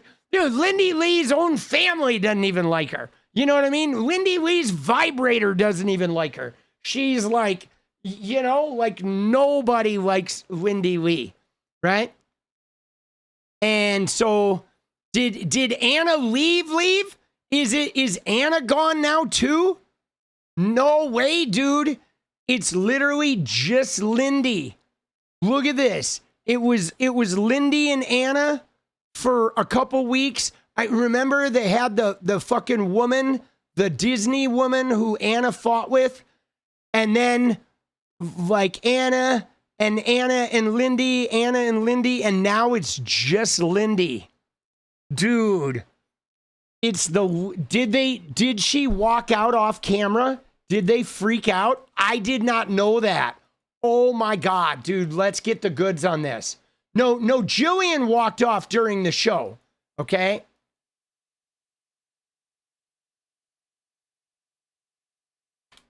And I don't see Anna anymore because she blocked me on Twitter, right? Oh, yes. Anna quits her take. Okay. So Anna quit, dude. No fucking way, dude. So Anna quit. And so, dude, can somebody find me the link of Anna? Oh, she did quit mid-show. Oh, shit. She quit mid-show, dude. I didn't even know. We're about to watch. Oh, this is great. Dude, there's no way, dude. Dude, everybody, the only person left. Oh my God. Hey, just hold on before we go into this. PBD, buddy, if you're listening, I got one thing to say to you, buddy. Fuck you, bro. Okay? Enjoy the 𝗦𝗙𝗍 show, you fucking dink. Okay? You anti-LGBTQ pariah. Nice work with the fucking her take. Buddy, I hope you spent a pretty penny, and I hope you lost it all, too, you fucking clown. All right. Now, hold on. Meditate. We're gonna get a little eucalyptus fired up. Dude, I don't like that guy, PBD. Dude, he's dirty. He is. He's a fucking scoundrel, bro. He's not a good dude, man. He is not a good dude. All right. Who is PBD? Patrick Bet David. He's the guy who runs Valuetainment, who is, he's a former like financial scammer, and he got really rich, and he has his Valuetainment podcast, which is really shitty, but he's like super anti-LGBTQ, and he's always posting on Twitter a bunch of anti-LGBTQ stuff, right? I wonder if he blocked me too, because I haven't seen him in a while. But it's this guy, right? And no, he hasn't blocked me. But he just, I guess, but this guy, all right? Dude, what a clown, dude. Fucking chia head, bro. Pyramid scheme, dude, chia head. You name it, dude. The guy. All right, you ready? Let's watch Anna here, dude. Here we go. I think it's we crazy. spend most of our money at home. I understand your point, and we spend it but very it's poorly. Conflating. It's conflating What am I because you're also making an overly simplistic argument. Like a lot of the domestic issues that we have in our country are because, let's talk about where they're coming from. Like San Francisco, who leads San Francisco? Democrats. Who leads, Oregon? Democrats. Who leads a lot of these blue states? Dude, Oregon is great. Shut the fuck up. They're Democrats. So a lot of these issues that we're seeing really has to do with those type of liberal progressive policies that are very yes, damaging. I completely agree with that. But right. Bianca, you and I are aligned on you that, can't okay? you can't say that because what's happening in Israel is affecting us in that type because of manner. money is a zero-sum No, game. it doesn't work Resource like that. allocation is limited. If you spend on one thing, you can't spend on another. And by the way, the poorest states in the union. I think it's we crazy. spend most of our money at home. I understand your point. And dude, what the fuck? Where is it? Where is she? Oh, then it comes back to 3. Oh, so she doesn't actually quit. She just walked out. Oh, I get it. So there's no scene. She didn't create a scene. She didn't create a thing. She just literally like closed up shop and was gone. Dude, all right. I mean, dude, peanut butter dickhead, that's a good name. Dude, is 𝗦𝗙𝗍, first off, I don't know who this person is, but keep Oregon out your mouth, okay? Like, give me a fucking break, dude. Oregon, the Irish goodbye, yes. Dude, and 𝗦𝗙𝗍 with her big, resource allocation. If you spend on one thing, you can't spend on another. And now, dude, the whole show is just 𝗦𝗙𝗍. Dude, I want to see the intro, guys. I want to see what it says, bro. Dude, what is it going to be? Just be windy? Hi, welcome to the 𝗦𝗙𝗍 show. Good morning, her takers. It's so fantastic to be back. And we have one of our special people, a friend of the pod, Jen Pellegrino. Jen, thank you. Dude, what the fuck, bro? Now it's literally just her singular take.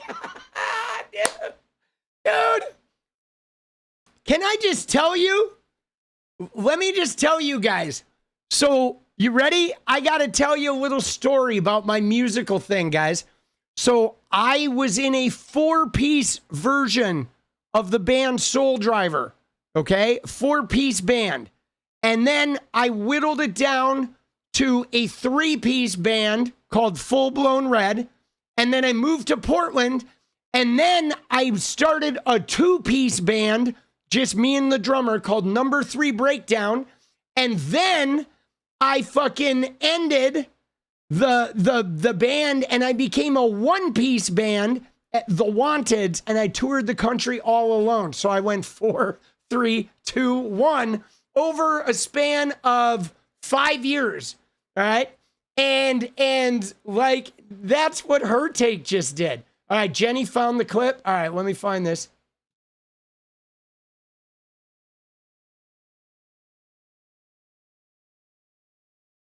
Okay. Here we go. Here's a clip.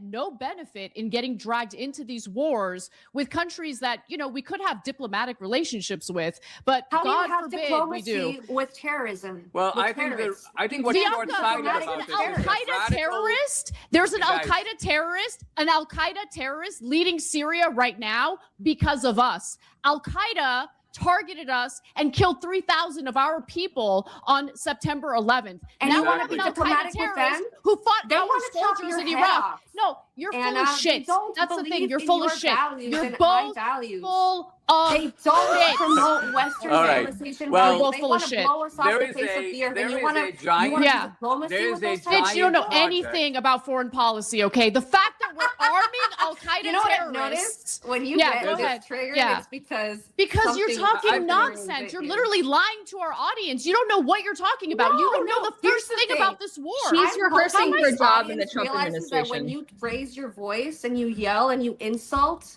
it's because you Okay. lost the argument. You lost the plot, ma'am. You haven't You even lost made an it. argument, Bianca. You haven't even made an argument. I've You made haven't plenty even of made an argument. arguments. No, you haven't. I've You're just asked making you over vague, and over general again, statements do you that think aren't that you true. can go sit down and have a diplomatic conversation or agreement with the Iranian regime? please? Let me say it calmly. Yes or Let me no? say it calmly for you. Let me say it calmly for you. People like you and Dinesh have blood on your hands. You're evil people who support evil actions that get our soldiers killed. I couldn't think less of you. You are at the bottom of the barrel in my eyes. Okay. All right. The Well, average That's Now, okay. hold on, I People gotta in jump I in don't here. think we're- Dinesh, hold on a Okay. second.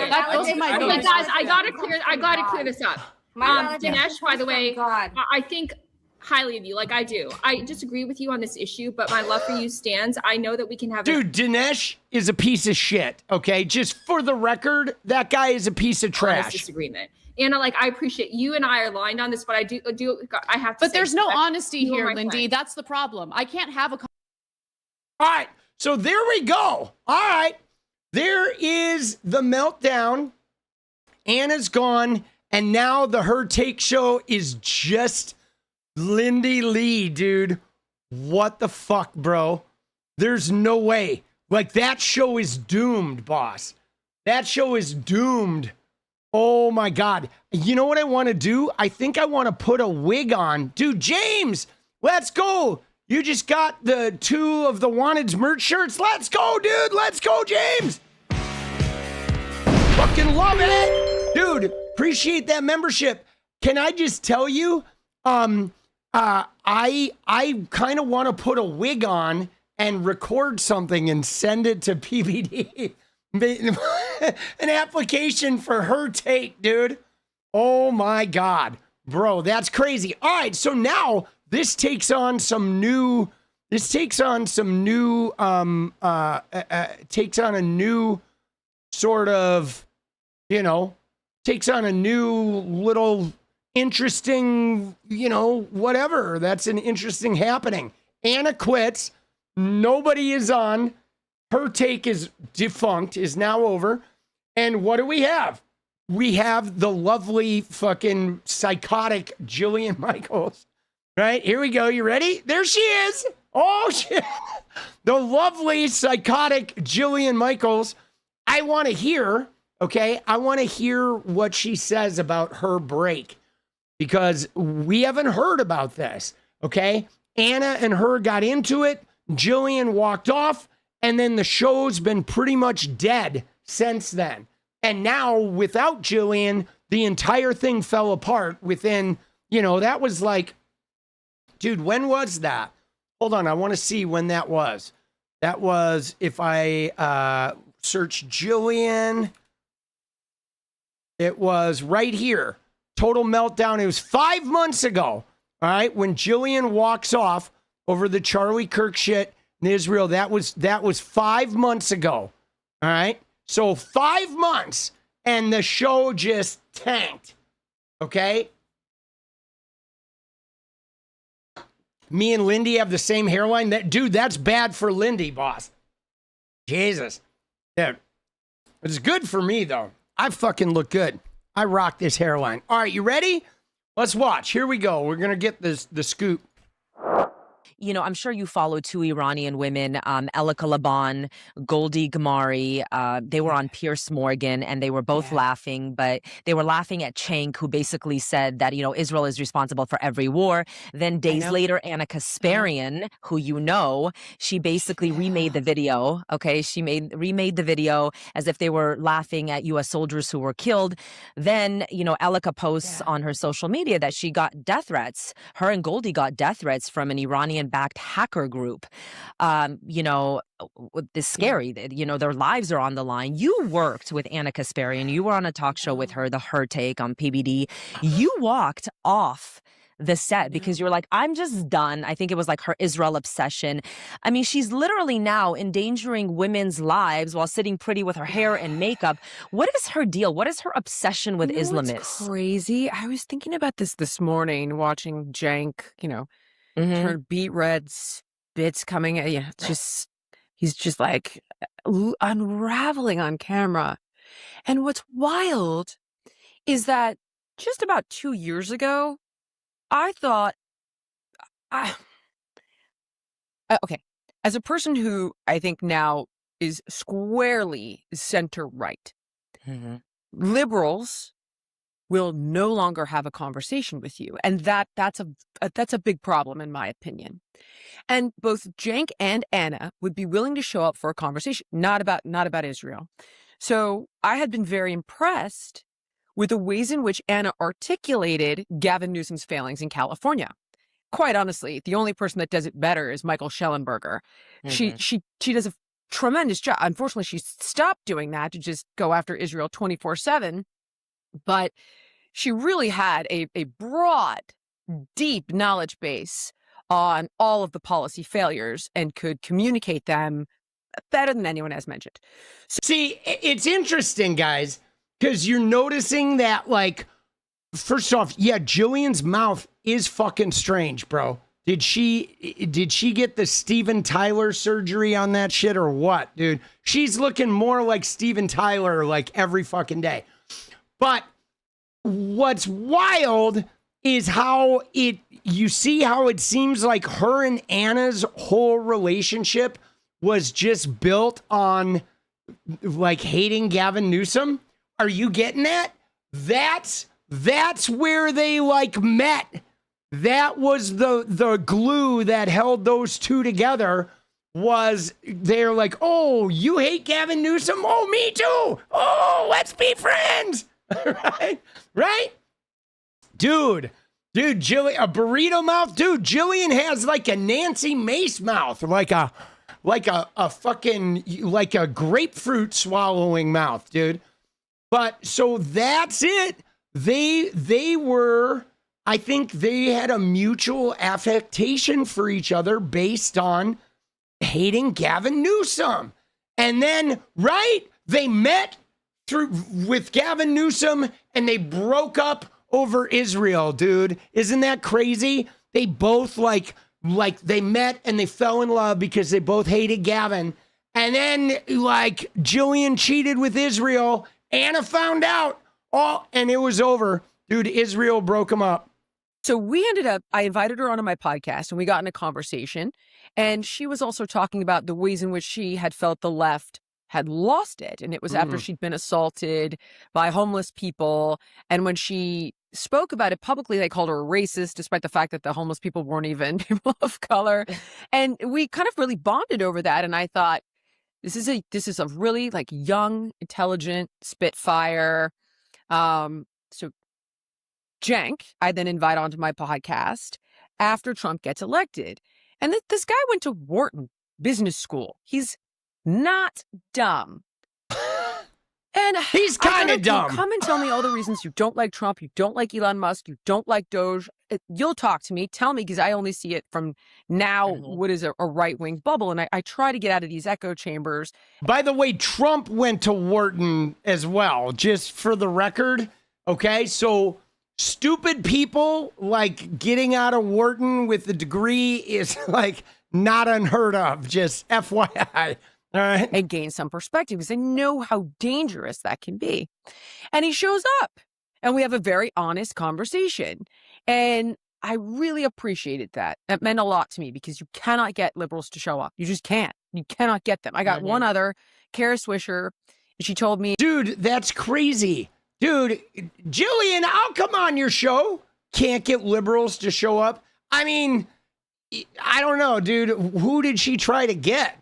Right? Like what liberal, like who does she even consider a liberal anymore? You know what I'm saying? Like, I think if she's talking about Cenk and Anna as though they're liberals, like they're not really liberal, right? Like, give me a break. That I was like a bad person and anti-trans the entire time, I was just so grateful she showed up.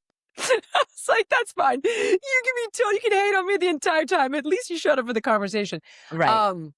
It's the same talking points, by the way, all the time. They just they hate you. They name call. But anyway, so go on. Okay. So Patrick Bet-David comes to me and he's like, listen, I'm thinking of doing a version of The View over here, but I want more diversified perspectives. He'd wanted 𝗙cie𝗶𝗹𝗀, but she wasn't available. And he put together this list of people, and he hired Lindy, he hired Amy. And he had wanted Sharon Osbourne, and she fell out, and I fell in. I got I had the job. I got Anna the job. Oh. And, dude. You got Anna the job on the Her Take? Oh, shit, dude. She got Anna the job? Oh, no. Okay, this is getting, okay, go on. Okay. And I fought with PBD over it because he's like, I don't know. And I literally, I have the text messages and the emails. And I was like, no, you need her. You need like a strong, she went to journalism school. Like, you can't just have opinions. We need journalists here. Like, dude, doesn't that seem like I don't even know if it's true, right? You know what I'm saying? Like, it's hard to tell if it's fucking true or if she's just posturing, trying to be like, you know, because I don't really believe Jillian, because Jillian is like a fucking scumbag. I mean, let's be honest, dude.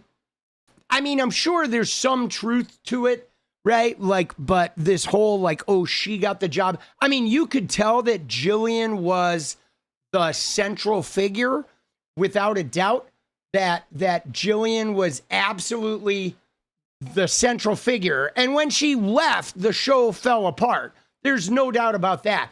I mean, it's hard with Anna, because even when we looked at that clip of Anna with Dinesh and I don't know, there's something about Anna right now that she just doesn't ever look happy, right? Like, tell me you notice that too.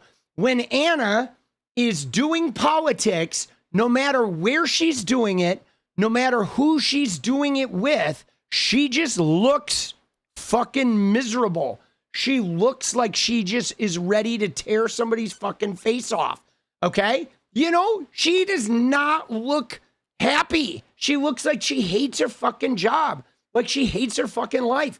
Like, dude, she should literally just go, I don't know, go start a side project or some shit. Because she looks so unhappy. Like, always on edge. Dude, she always just looks like Like, she's ready to just climb down fucking people's throat. It's one thing for me to be a host for you, but I got to have actual journalists. And he was very invested in Lindy Lee because she's on Connect, which is a big platform, and she does very well on it. And she's a very intelligent girl. I don't agree with her on a lot of things, but she cannot question the fact that Lindy is she's very intelligent. Dude, she is an idiot. I'm absolutely questioning that. Dude, Lindy Lee is one of the dumbest human beings and the phoniest human beings I've ever seen in my life. And her knowledge of history is impressive. So I was like, okay, that kind of makes sense for the panel. And I liked the fact that her and Anna had differing points of view because I thought, well, this will be interesting. We can hear from sort of both of them and get a diverse perspective. Amy, I didn't really quite understand, but she was a valuetainment employee, and I was like, all right, whatever. You know, like, who cares? If this is who PBD wants, that's fine. So as time went on, I started to watch this transformation with Anna, and everything was anti-Semitic. Everything. And there were these crazy statements where she would suggest on the podcast that the Jews were responsible for 9/11. And you know, I'm getting all these videos sent to me of her saying, my God, what was the one where she's like, you think you're God's chosen people, but you're really demons? And like all of these insane, and like the bulging eyes, the spit, the beet red face. And I'm thinking like, all right, I'm not comfortable being associated with this. I don't want to platform this narrative. And we'd had very honest conversations about her criticisms of the Israeli government. I don't know enough. And that was a huge problem for me because I thought if you're going to do this, we need a 𝗏𝗏𝗄𝗎, a Dave Rubin, a 𝗙𝗏𝗏𝗏𝗏 Sargon, a Gad Sad. Dude, 𝗙𝗏𝗏 is so fucking... Dude, Jillian, there we go. Oh, Jillian. Oh, Jillian, come here. Oh, come here, Trumpy. Dude, I'm sorry, but 𝗙𝗏𝗏? Dude, yeah, I'm not buying that Anna said that the Jewish people caused 9/11. I'm not buying that. I know she definitely, with the happy merchant and some of her more aggressive language, I've definitely felt like Anna has drifted like a little bit into anti-Semitic neighborhoods, but she's definitely not like, Jewish conspiracy theories and 9/11 and all that shit. I don't know about that. I feel like that's a stretch. I mean, Jillian is playing this shit up, right? Dude, I know Anna never said that. Jillian is playing this shit up, though, obviously. Oh, I got Anna hired. And now she's just like throwing Anna completely under the bus. I mean, and saying Lindy Lee is incredibly smart, like that's some horse shit, okay? Because Lindy Lee is not smart. This whole thing is sort of a designed, let's get Anna's entire body under the bus, right? I mean, that's what's going on. She's like leaning into it too.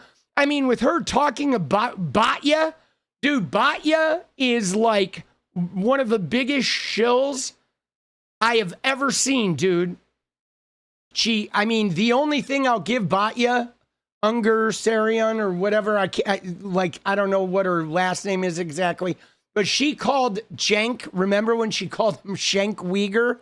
Dude, Cenk Uyghur was pretty good.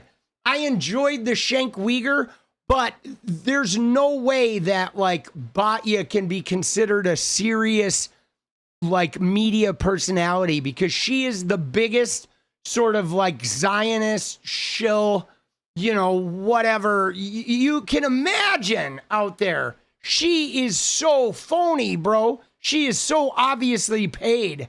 Like, provide perspective, because when you say things like they're starving these children, well, then you listen to someone like Coleman or Dave Rubin, they're like, that's not actually true, that's propaganda. I don't have the ability to answer that. I can't defend it. So there were plenty of conversations like that, by the way, where I would just kind of sit there thinking like, is this true? And then I would call somebody afterwards and be like, did this happen? Because this is really distressing. And it was like, well, part of this didn't happen. Anyway, long story short, I started to be very vocal about the fact that I thought that this kind of vitriol belonged on the Young Turks platform. And every single show started to be about bashing Israel. So the one that actually never made it out because Charlie Kirk had been assassinated was one we did with Crystal Ball. And that one was, oh my God. Oh shit, they did a show with Crystal Ball on her take and we never saw it. That's crazy. Dude, I want to see that show. I bet that show, like Crystal Ball runs circles around all of those fucking people. You know what I'm saying? Like she must have run fucking circles around all of those fucking idiots. So at the end of that show, I had suggested, like, you know, this is going to hurt a lot of people. Like, we cannot. This is not responsible anymore. We don't have a balanced perspective, and we got to rein this in. Cut to, it's the next week. So Charlie has just been assassinated, and the rumor starts circulating that it's Israel again. And I'm just like, Here we go. Dave Smith says it's not Israel. Nick Fuentes, who is probably the greatest anti-Semite at the moment, said it's not Israel. Tucker Carlson, although I guess he did make the hummus comment, but even like the greatest Israel haters, critics, had said it's not Israel, right? There's no evidence to suggest it's Israel. Max Blumenthal in the gray zone, who was trying to implicate Israel, is known to have taken a ton of money from Iran and Russia. He was just there. Like, everybody knows. Long ago. Like, that they're completely compromised. Yeah. And so I responded to the group. I'm like, this is not responsible. This isn't true. Yeah. And they just buried this man yesterday. I think it was his pastor has asked people not to do this, not to have these conversations. It's disrespectful. So the answer back is... So I'm taking that Jillian Michaels does not like Candace Owens. Right? You getting that vibe? That Jillian and Candace probably don't get along? Yeah, we know it's not true, but everybody's talking about it, so, you know, we should. And I said, if you guys do this, I'm going to be really aggressive about the fact that this is not true. And they're like, no, we're going to present it that way. Don't worry. So, of course, we get out there, and all three of them actually accept Anna. That's what's so crazy. Amy and Lindy tried to actually make the case that it was Israel. Lindy's trying to give credibility to Max Blumenthal, which I was shit. Because Lindy, by the way, behind the scenes is messaging me being like, Anna's losing it. Anna, this is crazy. We got to calm this down. So when Lindy all of a sudden tried to make that case, I was so pissed because I'm thinking, you've been asking me to get a grip of this situation. And here we are. You're now trying to make the case. Wow. Amy is then like, well, Candace. I'm like, what is your evidence, Amy? And she's like, Candace Owens. And oh, okay, yeah. I know oh, my God. What is happening? I know. But, dude, Amy's a groiper. Yeah, dude, I mean, get to the fucking goods here. Like, she's spending a lot of time building this up. I just want to hear about the walkout. And dude, what a disaster, though. It sounds like Lindy Lee's trying to just get rid of everyone. I think she wanted the show to herself, and now she's got it. What is happening? And then Anna, to her credit, goes, yeah, no, it's not true. There's no evidence. However, and then launches into another attack on Israel and Netanyahu. And it was just because there was nothing relevant about what we were. And at that moment, I just was like, Dude, how many times does she play with her hair, bro? She like leans her head back and then she has to fix her hair. Like her hair only stays there if she keeps her head back. Dude, what is she doing? She's literally, she can't fucking talk without like the hair, dude. Dude, yeah, get a clip. Somebody get this woman a clip. I can't be a part of this. This is wrong. It's just, this is not okay. You're going to get people killed. You got to fix your hair, Jillian. Come on now. This is insane. I just watched a video. I'll give you an example for anybody who thinks, Jillian, fix your hair, this please. Is hyperbole. I just watched a video of a guy, maybe you've seen this actually, on college campuses trying to raise money from students. Fix it. And his pitch to them is that we have to go after the Jews where they live because they've grown out of control. And he's like, we've got Dude, when did Jillian become such a, like, I don't remember her being such a, I don't know, like Jewish and Israel concerned. I don't recall this being like a mainstay of her content. You know what I mean? And like now she's just so focused on it. It's really weird. Missiles and suicide bombs. He's like, but we need bullets and we need handguns and we want to hit them, at the temple, the school bus, the community center. And these kids are giving. They're like, I'll give you $10. I will send you the video to insert it if you want. I will send it to you. I actually bookmarked it. Wow. And I thought, there's the hair. Fix the hair. Fix the hair.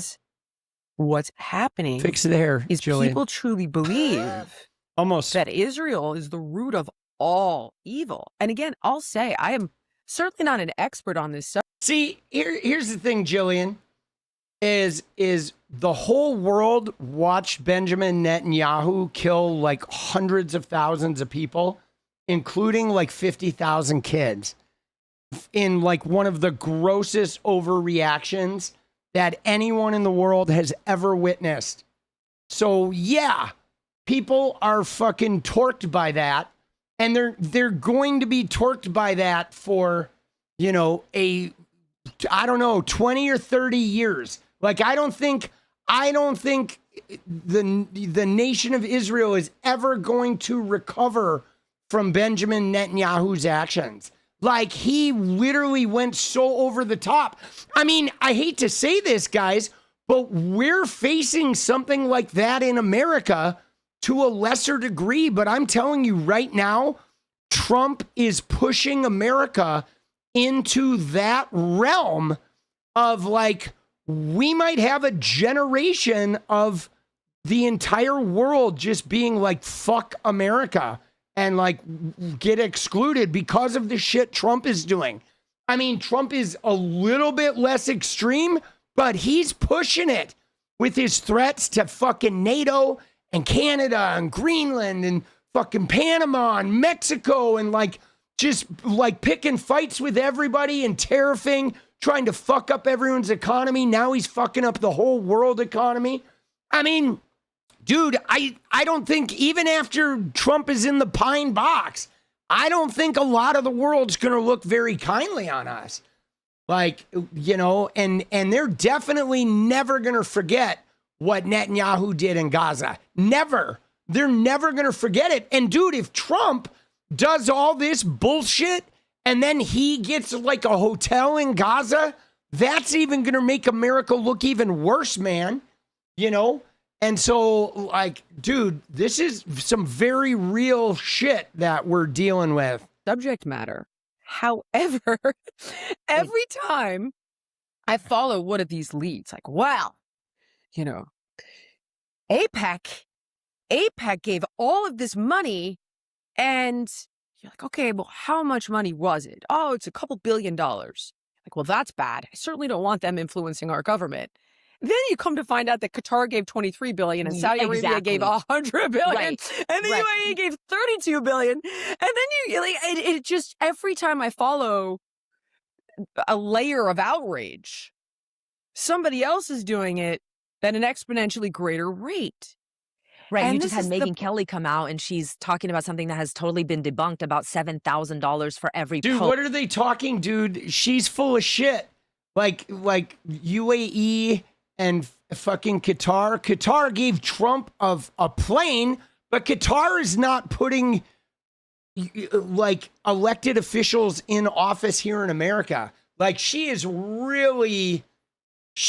spreading some bullshit, guys. Posts and foreign influence. I'm like, okay, Megan, if we're going to talk about foreign influence here, let's talk about the Qataris. Let's talk about CCP. Tucker Carlson just came out with a video now. I mean, he's throwing a tantrum because, the mullahs have been taken out. He's accusing Chabad, which puts... Dude, they're like... Dude, MAGA, though. Dude, MAGA's pretty cooked, bro. I mean, I hate to say this. I don't hate to say this. Let me rephrase that. I fucking love to say this. Fuck you, MAGA! Oh, MAGA's eating my asshole. Dude, seriously, guys, think about this. They're all split, bro. You got Bannon polishing Epstein's knob. You got Nick Fuentes groipering out. Tucker Carlson is like, smell you later, but he's still kind of kissing Trump's ass. Dude, Jillian Michaels is like anti-Tucker and like anti-Nick Fuentes, but like she's not really like crazy on the Trump train like Laura Ingraham is. But like, dude, they're all over the map, bro. Everybody's mad at the Epstein files shit. You know what I'm saying? Even we watched that never woke guy on TikTok who's like so disappointed. They are, yeah, there's huge factions. And now today, there was this 𝗙𝗆𝗆cie thing. Dude, did you see this? Look at this shit, guys. This is crazy, okay? This 𝗙𝗆𝗆cie thing today, look at what they posted. Marco Rubio is the odds favorite to win the 2028 presidency. So now, dude, even JD Vance is getting thrown under the bus, right? And like, dude, first off, Marco Rubio, if he's their nominee, dude, this guy cannot win the presidency. There's no fucking way, dude.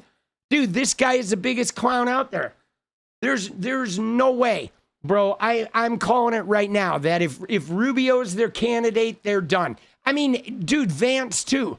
I don't see how it's possible they win in 2028. Okay? Dude, it's not possible that they win in 2028 because they're like with all the factions. Here's the deal. You ready?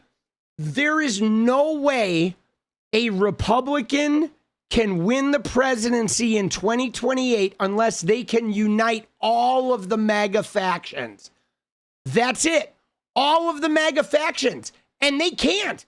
Dude, Marco is like the Mitt Romney of right now. And JD Vance, he's got a little bit of popularity with deep MAGA, but he can't unify. Okay? They're not unifiers. Marco has no personality, too. But they are so fractured that they need a unifier, somebody who can come in and excite all of them. And like, that's what Trump did. Trump like threatened the middle of the roaders and won over the extremists. And he was the guy diffusing and like, come on, guys. Whoa, come on, do it for Trumpy. Right? Dude, boink, let's go. But they don't have a unifier. I mean, even look at this picture, dude. He looks like he doesn't even know how to smile. Dude, is this the biggest Ron DeSantis fucking smile you've ever seen or what? He's like, right? Dude, there's no way, dude. Dude, Trump can't try for a third term. He can't get on a ballot, boss. Doesn't matter what Trump wants. There's no way he can be on a ballot. Dude, Trump is done. Okay? Trump can fucking eat a dick. Bro, he can fucking dream on. Dude, he's not even going to know what a ballot is by the time he gets to 2028. That motherfucker's already brain dead. But so they're cooked. I think they're cooked, dude. I mean, right now, guys, you ready? At a worst case scenario, right? At the worst case scenario, the worst candidate we could possibly have, I think, is right now, Gavin Newsom is like our worst option, okay? And I think he still would win, okay? And when I say our worst option, I mean that huge groups of people just hate him, right? Like a lot of people don't like Gavin Newsom, but I feel like he's like, we have many options for a better candidate, but we're not going to have anybody worse than Gavin Newsom to choose from. And Gavin would beat Marco and JD Vance easily, okay? And somebody better than Gavin would easily fucking stomp those guys. I just think MAGA is going to be so dejected by then. I think that MAGA is going to be so dejected by then. I mean, after we take the House in November, if we take the House in November, and slam these guys for 2 years and just shred Trump's agenda, it's gonna be easy pickings. Dude, you like Mark Kelly? I like Andy Bashir, okay? I really do. I don't even know if he's gonna run, but I like Andy Bashir. He is like, I don't know, dude. He's a good communicator. He's a pretty good, like, sort of moderator kind of guy. I think he appeals to a lot of the podunky people as well. Andy Bashir. And I think Andy Bashir genuinely wants to make the country a better place. Like, he genuinely wants to help people fucking, you know, like, have a better life. And he's doing a really good job in Kentucky. Kentucky is like way advanced in the clean energy and shit. And so I don't know. We'll see. We got a long way to go. We don't even know who's running. But yeah, man, Pritzker, I like Pritzker too. I like Pritzker for different reasons because he's more like an ass kisser. You know, can the Dems get us out of Iran? Yeah. I mean, yeah, we'll see. Let's see what happens with the Iran. But all right, I got like 1 more minute of Jillian. I mean, dude, I thought she was going to get to her big walkout, but I guess maybe not. Target on Jews' backs. I want to say something. I want to thank you for having integrity. You keep saying, I don't know. You know enough as a human being. Like, this isn't right. This is hypocrisy, okay?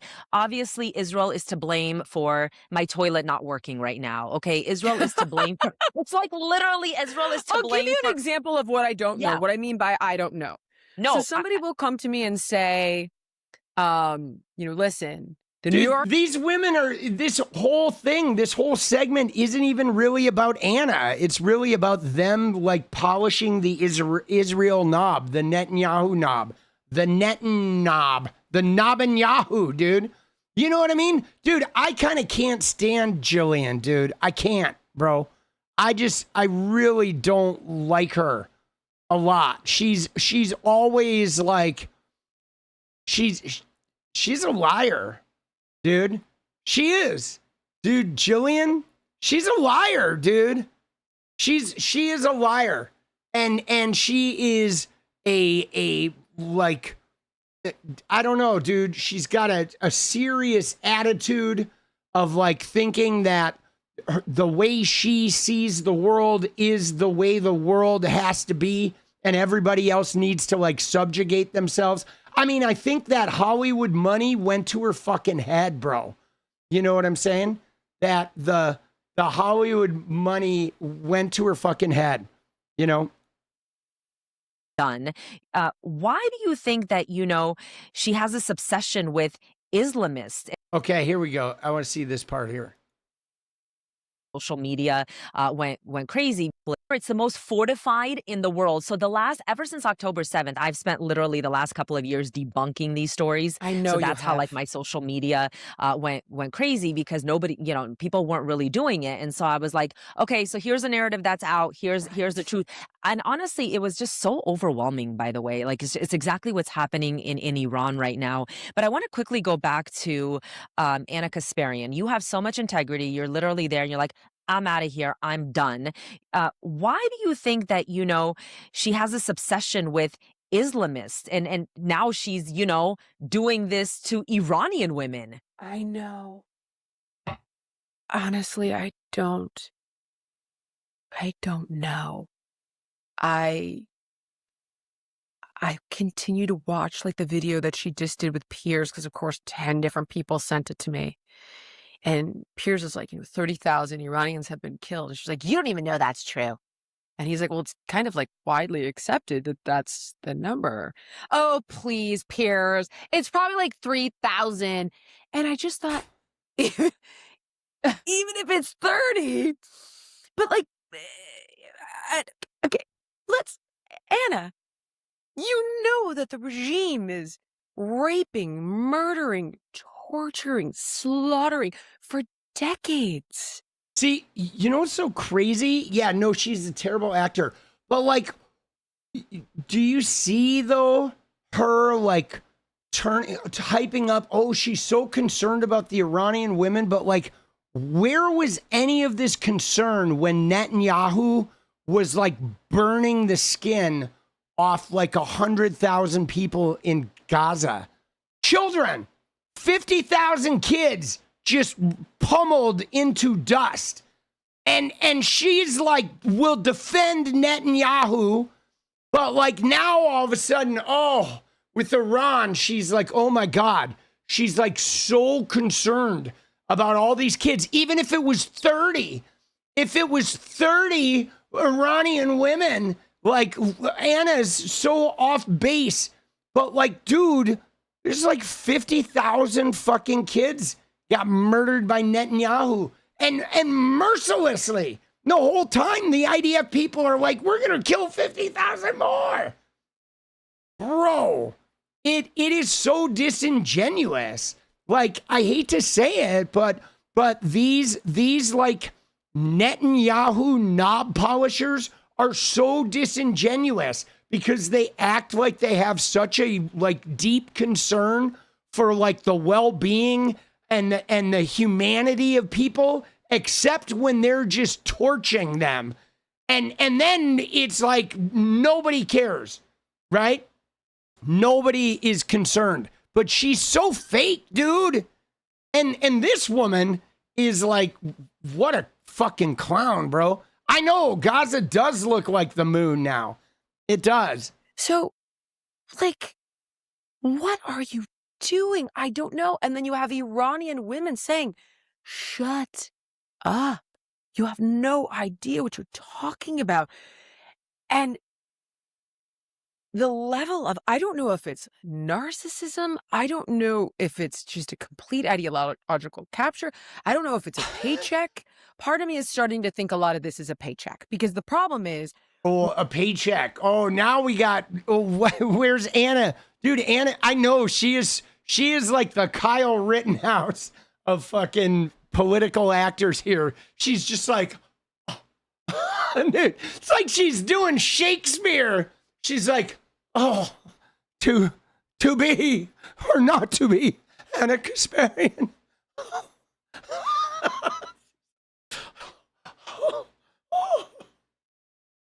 Kitchen. When you watch pundits like Tucker, for example, there are now numerous videos circulating of him saying one thing and then, flipping and saying the exact same thing. Like there's a video of him saying, we've got to deal with Iran. Iran is a huge problem. Somebody needs to have the balls to deal with this properly, to now being like, Iran not a problem. It's a totally different person. It is a totally different person. As I think about this bigger picture, you kind of, respected Anna. You brought her on the show to be on her take. So do you believe that, you had some sort of friendship, right? Do you believe that she actually believes in what she's saying? I do. Dude, that was like, guys, that was fucking painful, bro.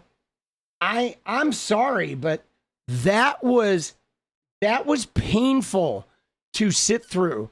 Like, I mean, there's a couple nuggets in there that it will make a fun video, and I'm glad to get a little clarity. But like, dude, that whole thing felt like more like it was it. I don't know. It felt like Netanyahu propaganda more than it felt about even the story of Anna Kasparian. Because look at the title. The title is Jillian Michael exposes Anna Kasparian, but the vibe of it was like two women are defending, Netanyahu and minimizing everybody's complaints by like, the shit she was saying, oh, Israel caused my toilet to clog. Dude, that is the way they minimize like transgender rights. Right? You know what I'm saying? Like you have a discussion about trans rights and they start talking about their kids wearing animal costumes on Halloween. And it's like, no, that's not the same thing. Okay? Like transgender people are not kids wearing fucking costumes on Halloween, you assholes. You're like, you're minimizing and like, you know what I'm saying? you're minimizing and fucking like using something completely unrelated to demean the actual point. And they were doing the same shit there with like, you know, just glossing over all the death and destruction in Gaza and glossing over why the whole world is mad. And then they're like, oh yeah, Israel caused a toilet clog. And it's like, bro, fuck off. You know what I mean? Like, seriously, those people are fucking annoying, right? Jesus. Dude, that was a grind, bro. That was a grind. Somebody said Bill Barr. What's up with Bill Barr? Dude. Jesus, that was fucking annoying. Yeah, what's up with Bill Barr? Pine Box? Is he in the box? Did they shut down the New Mexico investigation? What do you mean? Like they shut it down in 2019? I mean, or you're saying they shut it down because we know, I mean, we know the state was going to search it in 2019 and they shut it down. I already knew that. I mean, like a lot of people were trying to say it was Maureen Comey and SDNY, but like it was definitely the feds. It was Trump's admin. But yeah, no, I knew that New Mexico was going to search it and the feds shut it down and then they never searched it. But New Mexico is searching it now. Dude, I did not. Oh my God, was her font the same as the steak? Right? Dude, the Stella font.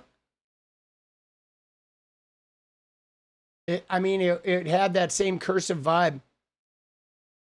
All right. Dude, Trump, I mean, we know Trump is guilty. Dude, come on. We know fucking Trump is guilty, boss. We know he is. We know he is. All right. 2 more things we're going to cover. And then I'm going to go make some videos, guys. What a night. Now, this next thing I have for you guys is something really special that you guys got to see. Okay. Now, this is Justin Fox. Okay. It's a deposition from January. Okay. Now, this is about the termination of some grants.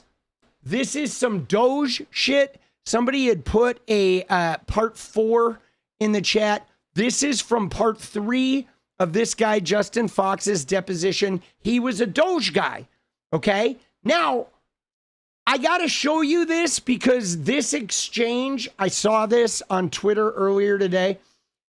And it's really interesting because one of the chief objectives of DOGE, right? They had the waste, fraud, and abuse, but they were all about getting rid of DEI. Okay. This was a big part of this, right? This is not big balls. This is fucking Justin Fox, but it was all about getting rid of DEI. So now the lawyer in this deposition is like, okay, so your job was to eliminate DEI. So let's talk about tell me what DEI is. Okay. And watch this guy squirm here. Okay. Because you're about to realize, this guy in what he's not saying is going to be telling us an awful lot about that DOGE mission. But this is really fascinating. You ready? All right, get ready. Because guys, this is a ride we're about to take here. Dude, multi-chud. I mean, dude, they look pretty pasty. All of these engineering looking guys look like, bro, you need to go outside and you need to eat some leafy greens there, buddy. Right? You need to slow down on the Taco Bell. Yeah. No sunlight and no high vitamin this guy does not eat vegetables, dude. He is allergic to all things green and hasn't been outside in the sun in 12 years, boss. Jesus. He needs a vitamin D enema. All right? That's what the man needs more than anything. All right, you ready? Watch this. Objection. Could you rephrase? Okay. One of the goals in getting detail to these agencies was finding savings, right?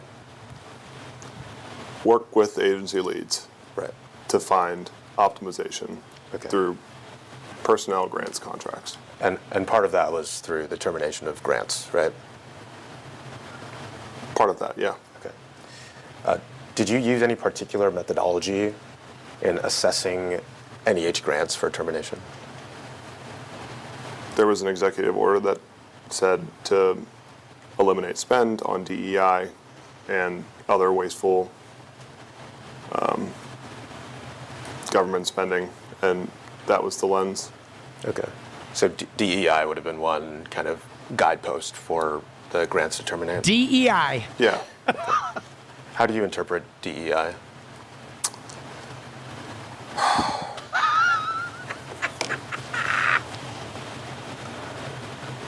Mind you, this guy's whole job was to look at grants and look at spending and decide if it was DEI or not DEI. If it's DEI, they're supposed to cut it. If it's not DEI, it gets to stay. So in order for him to do that job, the one thing he needs very clearly is to be able to spot DEI the minute he sees it, right? But he's like, all right, yeah, let me think about this. There was, the EO explicitly laid out the details. I don't remember it off the top of my head. It's okay. I'm asking for your understanding of it. Yeah, my understanding was exactly what was written in the EO. Okay, so can you... I don't remember what was in the EO. So right now, do you have an understanding of what DEI is?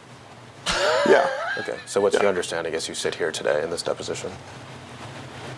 Well, it was exactly what was written in the EO. Dude, he keeps saying, my understanding was exactly what was written in the executive order, but I can't remember what was in the executive order. But guys, this guy presumably took that executive order and eliminated hundreds of grants, if not thousands.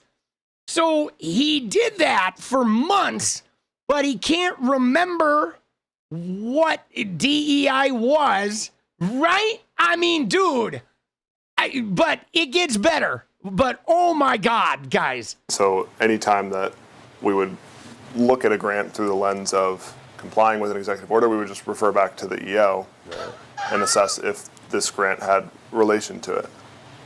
Okay, but I guess I'm stepping back from your methodology strictly in terminating the grants. Do you have an understanding as you sit here today of what DEI means? Yeah. Okay, so what's your understanding of what it means?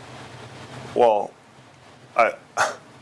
it is exactly what was written in the EO. Okay, so and I don't have the EO in front of me, but that was we would always reference back to the EO and make sure that this grant was in compliance with the EO. I understand that. Okay, but I'm not asking necessarily about what was in the EO. I'm asking very specifically about your present understanding of what of DEI. You in this Do you have room a right present now. understanding of DEI? Yeah. Okay. Can you explain what that present understanding is? Well, it's just easier for me to be referencing back to the EO. Are you refusing to answer the question? I'm not refusing to answer the question. Okay. I just feel that referencing back to the verbatim. But dude, he can't. All he's saying is forget the EO. What is your understanding of what DEI is? And this guy just won't answer. He will not answer. He can't answer. Yeah, he's trying to dodge answering because, you know, ultimately, and wait till we get in here, because the reality is basically, I mean, we know if it was anything to do with gay, if it was anything to do with women, anything to do with anyone who is not white or Christian, boom, gone. Okay, that's the reality of it. Any LGBTQ, gay, trans, women, people of color, any religion other than Christianity, gone.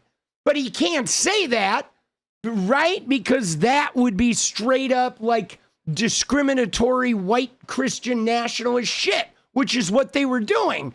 But he can't come out and say that. But watch, I mean, the lawyer's actually pretty good. Watch when they get into the specifics, dude. Here we go. Executive order was the best way for us to capture all of the DEI language. And so I think giving a a high-level overview of what I could relay as DEI is not going to do justice what was written in the EO. And that's okay. We can look at the EO as well. Great. I'm asking you for, I mean, this is a deposition. I'm asking you questions. You're under oath. And you're required to answer them. So what is your understanding of what DEI means? Well, I think I would say, again, that I would go back to the EO to make sure I'm capturing enough. I don't feel comfortable saying a high-level overview because it is such a big bucket, and there's just a lot of pieces of the puzzle. What's a part of the bucket? Gender fluidity,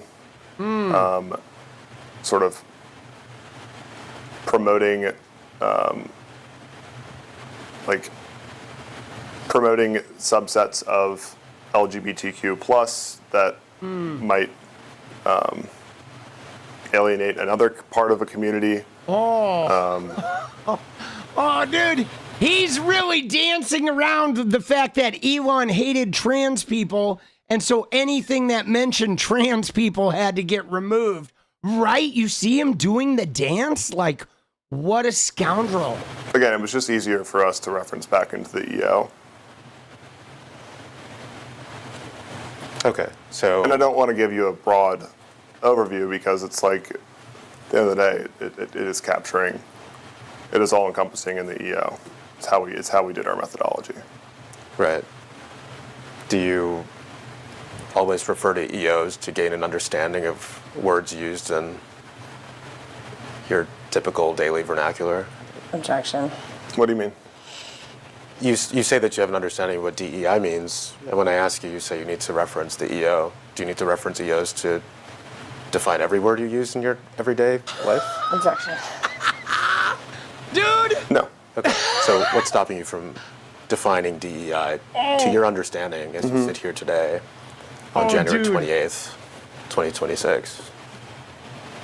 Dude, the lawyer just fucked him up with that question. Dude! Yeah, the lawyer just hammered him. It wouldn't be capturing enough of how big the topic is. DEI is a very broad structure. And giving my limited recall of what's included is just not... Okay, I understand. Can we go to, actually, hold on. So, who did you work with internally at NEH? Were there people at NEH, kind of embedded in NEH, that you worked with during your detail there? Objection. When you say embedded in NEH, you mean just employees of NEH? Yeah, that's what I mean. Mike McDonald, Adam Wolfson, Praneeth, don't remember her last name. Okay. Brett Bobley. Dude, hold on, I want to find this other part. This guy is so smarmy, dude. Isn't he fucking smarmy? Where are we at? We're at 3257. Okay, so let me see here. What am I looking for? Let me get ahead. I have to look through here and find this other part. Dude, isn't that crazy? He never did answer what DEI was, okay?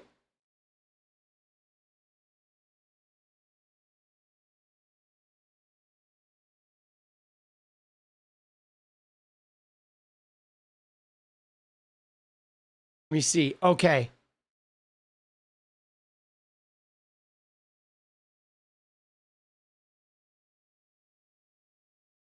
This coming up. Let me see here.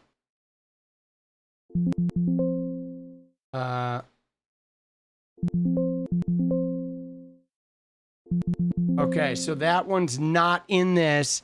That is one part. There's another section that I'm trying to find that, like, we got to find. It's another section of this. Okay, hold on. Let me find Justin Fox's deposition. Isn't he crazy? Dude, he is so creepy. It must be in part 5. Okay, let's see if it's in part 5. Let me pull up the transcript here.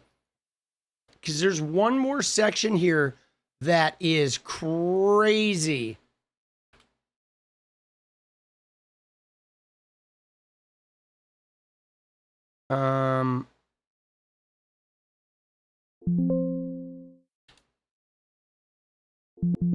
Okay.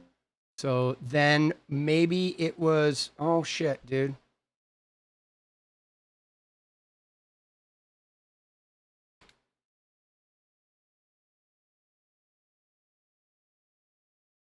There it is. So maybe it was in number 3, part 1. I guess we'll just look at each part while we're here.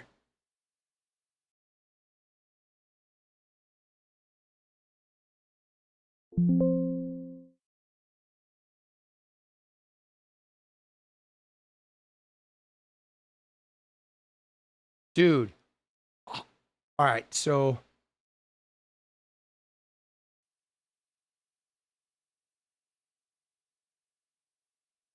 all right, so it's only there.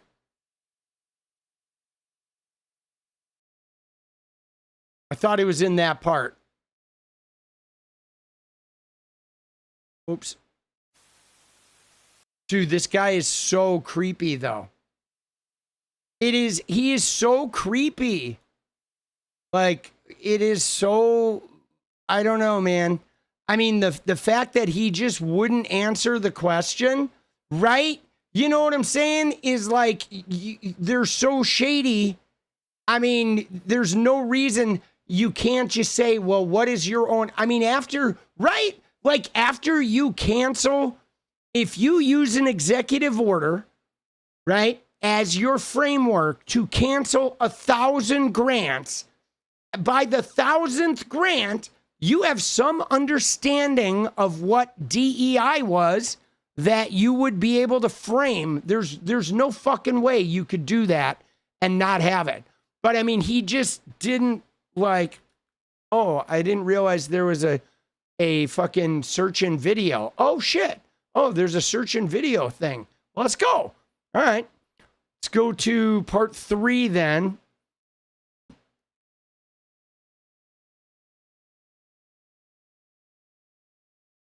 Part 3. Is this it? All right.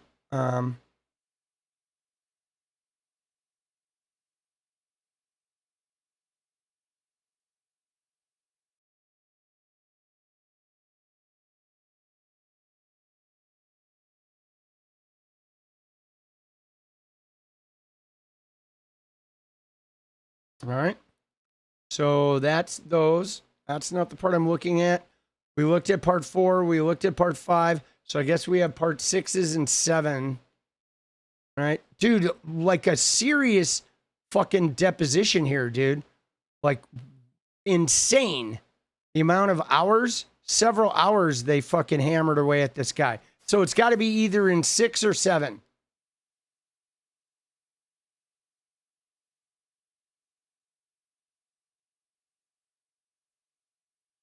Oh, yeah. Here we go. Here we go. I found it.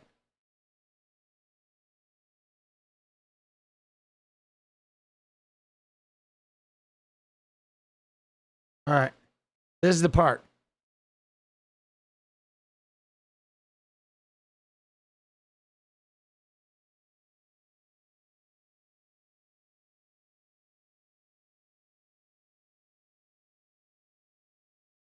Okay, ready?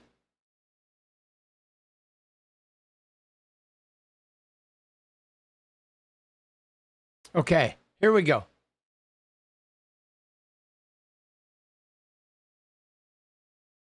All right, we're going to watch a couple of minutes here.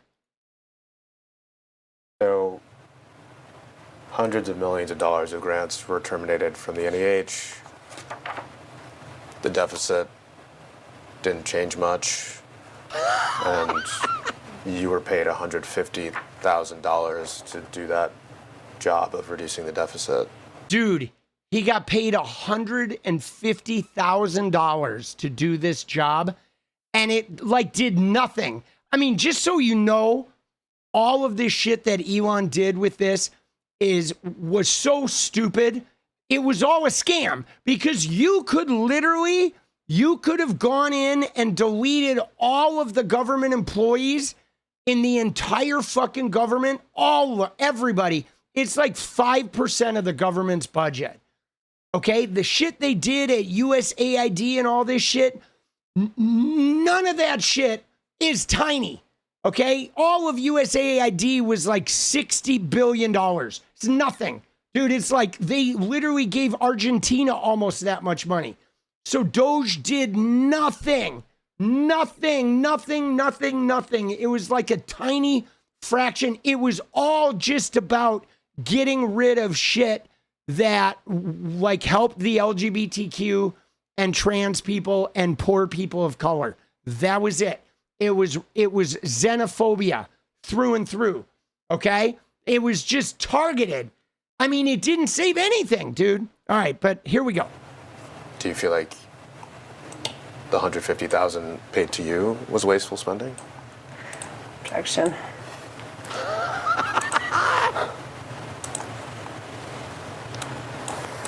Dude, I want to go back, dude. You see that question? He's like, you didn't have an impact on the deficit, but you got paid $150,000. Do you feel like your money was a waste? I mean, dude, I think it was a huge waste. Dude, this lawyer is actually really good. This lawyer's really impressive. Didn't change much. All right, hold on. Here we go. You were paid $100,000. So hundreds of millions of dollars of grants were terminated from the NEH. The deficit didn't change much. And you were paid $150,000 to do that job of reducing the deficit. Do you feel like the $150,000 paid to you was wasteful spending? Objection.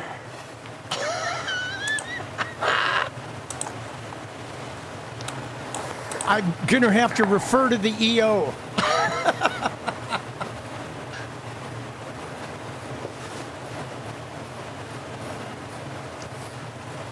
What are you definitionally saying wasteful spending is here? Discretionary spending, or however you defined wasteful spending when you said it. The broad principle is to reduce the amount of dollars flowing out of the government into the market. And so any chance you have to reduce dollars flowing out into non-critical life-supporting grants or programs, I would view as wasteful.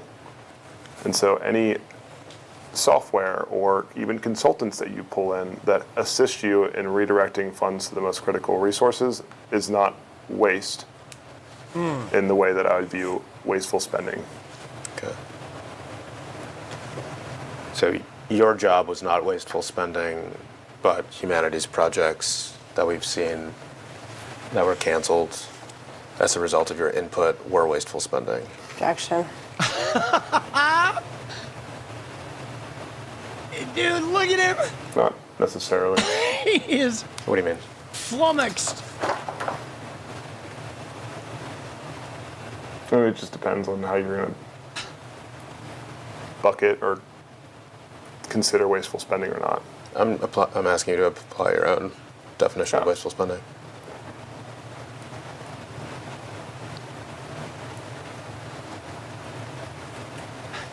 So, for instance, the net benefit of paying $150 in salary to redirect, for example, $163 million of humanities grants into something like food stamps or healthcare, that means you've saved $183 million and you've lost $150,000, 9/12 of that, $110,000 relative to $163 million that then was redirected into critical funding or saved. Yeah, but none of that money was redirected into critical funding because they cut food stamps. They cut all the medical spending, right? Like, yeah, dude, that's what's so funny. He's like, oh yeah, we redirected 163 million into the 1 trillion they cut from it, right? The fucking idiots. Like, what a clown, dude. The net benefit would be not wasteful. Right. Watch this, though. It gets better. Oh, it gets good. We saw a grant about women who had violence committed against them during the Holocaust. Do you remember that grant? Yes. Okay. You ended up determining that that grant had DEI elements to it. Do you remember that? Objection. Yes. Dude, they found a grant about women having violence committed against them during the Holocaust, and these guys deleted that grant for DEI.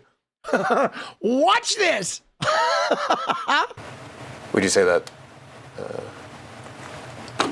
that grant was wasteful spending?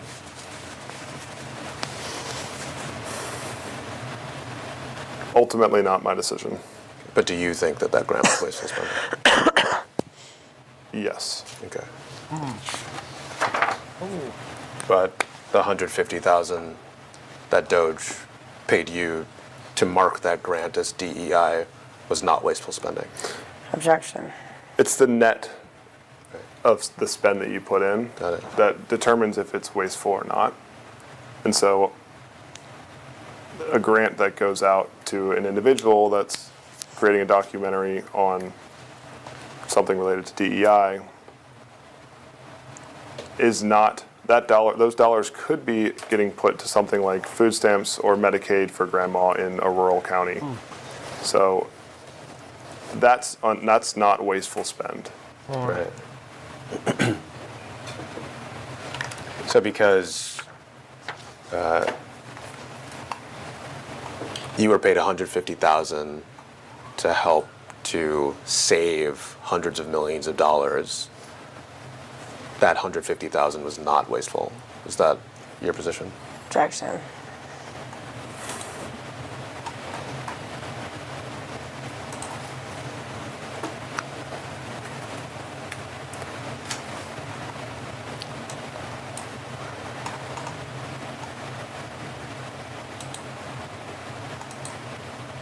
Yes. Thank you.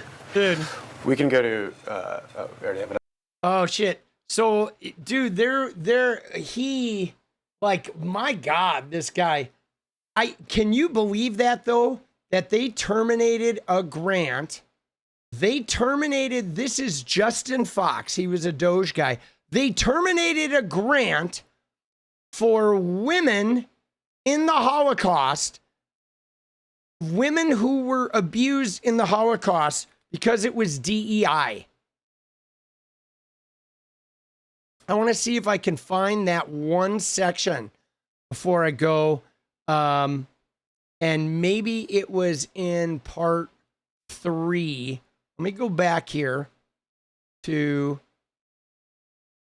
these videos. It may have been back in part 3. Let me go into the transcript here. Again, now that I have this cool search function, look at DEI here.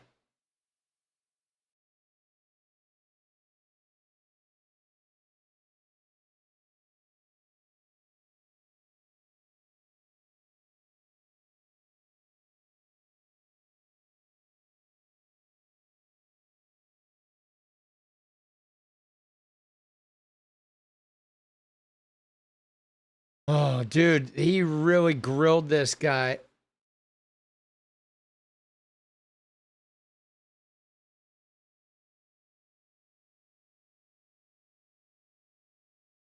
Dude, it's so dirty, right? And so it is there. This has something to do with the NEH grants.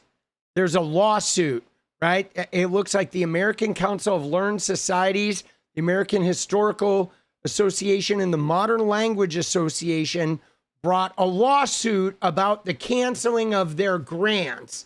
Okay. So he's getting deposed because ultimately what we know, guys, what we know is this, is we know that their criterion they used to cancel these grants was illegal. Okay. We know it. We know that the criteria was deeply fucking illegal and deeply, you know, it bore no actual, like, there was no legal foundation for this. And so they're getting deposed to, you know, I'm pretty sure they're going to lose the fucking lawsuit, right? Because this guy is not looking good. Dude, he's not looking good. He's looking like, let me see here. Okay.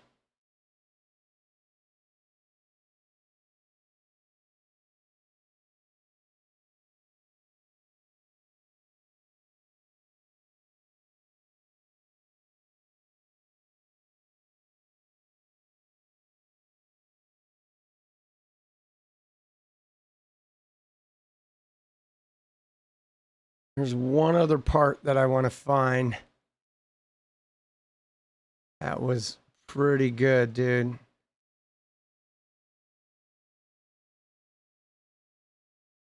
Oh, here we go. Okay, here it is. Okay.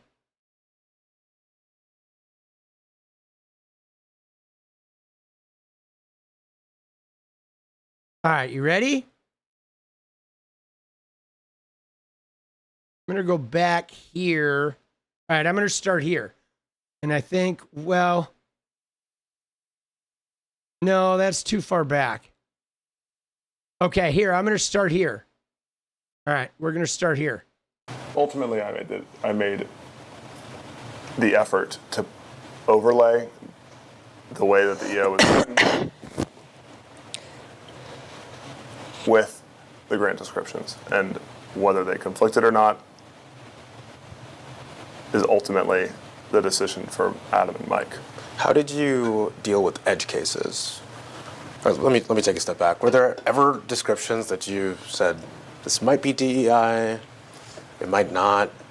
I don't really know. Dude. Or was it always clear?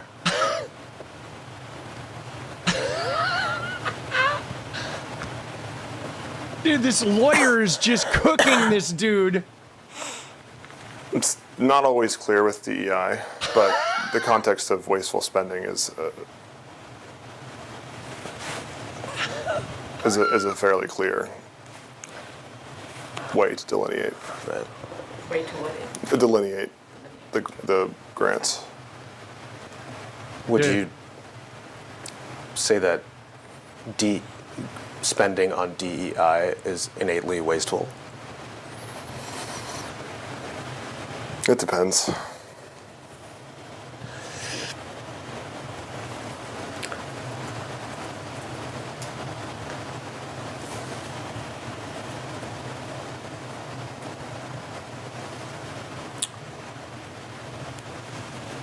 When you were assessing this Alaskan language project for DEI, it was on the basis that it promoted a minority group.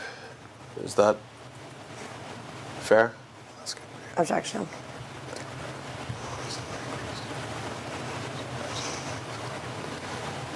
A minority culture. Okay. Minority group. Okay. I suppose, so I guess what's a majority culture? Oh. I'm not sure. Did you ever screen anything for majority cultures? I'm not sure. Yeah, no, he was reading. They had a thing up that showed the language of that Alaskan initiative. So he was reading the language of the Alaskan initiative and then explaining why it was considered DEI, because it was a minority culture. Well, like, well, what's a majority culture? All right, watch this, though. This is great. In what context? Well, I guess What's a minority? Objection.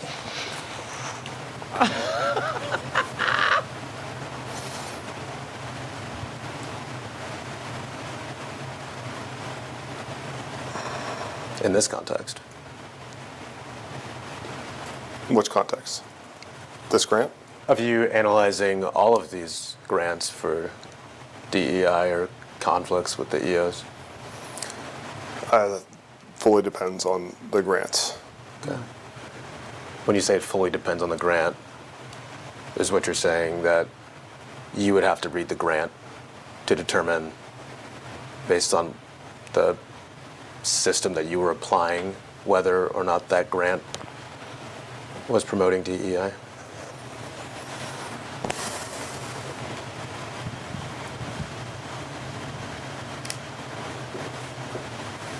Yes. Okay. So,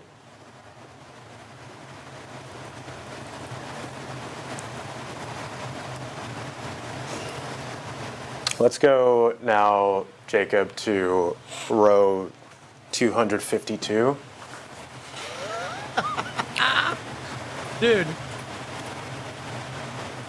Dude, by the way, these depositions are always like 6 hours.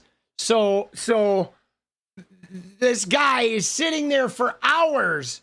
He's trying so hard to not like cross his wires. But, oh, this is great. Here it comes. Okay, so we're in row 252 of the same document. Can you read what's in the first column that was yes or no DEI into the record? Yes. It says yes in that column, right? Yes. Okay. And then the DEI rationale in the column of the same name says the documentary addresses gender-based violence and overlooked histories contributing to DEI by amplifying marginalized voices.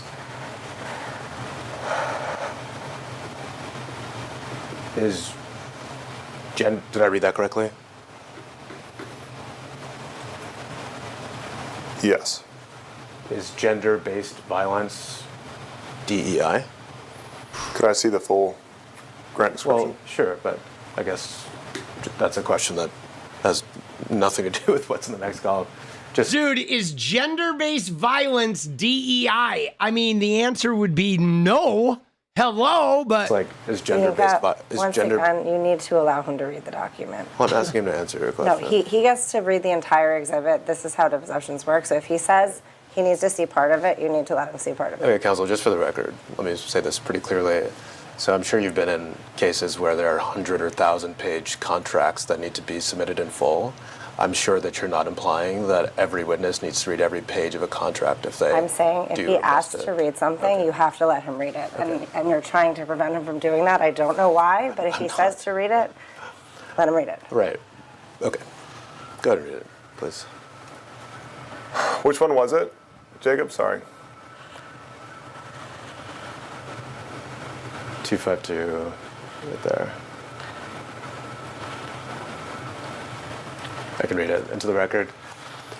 The grant description of column or row 252 says, production of My Underground Mother, a feature-length documentary that explores the untold story of Jewish women's slave labor during the Holocaust through a daughter's search for her late mother's past.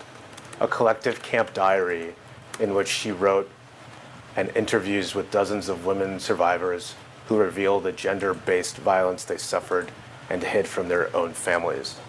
Did I read that correctly? Yes. Okay.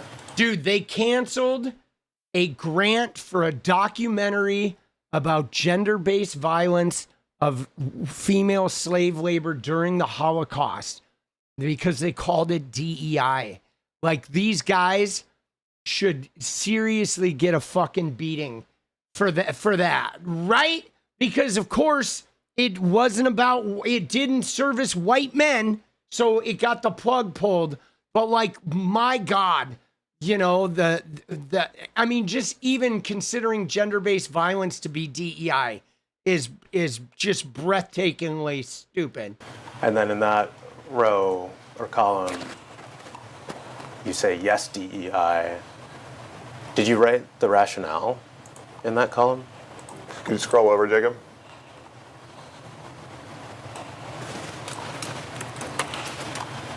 Again, the rationale says, the documentary addresses gender-based violence and overlooked histories contributing to DEI by amplifying marginalized voices. Yes. Why is a documentary about Holocaust survivors DEI? It's the gender-based story that's inherently discriminatory to focus on this specific group. It's inherently discriminatory to focus on what specific group? The gender-based, so females during the Holocaust. And you believe that that's inherently discriminatory? I'm just saying that's what it's focused on. Sure. And this is related to DEI. Right. But you just used the term inherently discriminatory. What did you mean by that? Dude. It's focusing on DEI principles, gender being one of them. So a documentary that's about women would be DEI? Objection. Is that fair to say? No. Okay. So tell me why what I just said isn't DEI, but what you just said is DEI. Objection. It's a Jewish, specifically focused on Jewish cultures and amplifying the marginalized voices of the females in that culture. It's inherently related to DEI for those reasons. Dude. Because it's about Jewish culture. Plus marginalized female voices during the Holocaust, gender-based violence. Dude. In other words, if it's not about white Christian men, it is automatically DEI. That's really, I mean, he's dancing around it, but anything that's not about white Christians, right? Like all women is not DEI, but Jewish women or marginalized women or minority women or LGBTQ women is DEI. What about a white Christian woman? Oh, not DEI, but he's not going to say that. But it's literally is like all they did was anything that wasn't about white Christian culture got eliminated, period. Especially if it was LGBTQ or, you know, anything to do with the enslaved, anything to do with, you know, like Jewish people, Muslim people. Dude, isn't it crazy? Like they're, and I mean, this guy is squirming. This guy's getting worked. I mean, they're losing the fucking lawsuit like badly here. This guy is just sinking this fucking. Okay.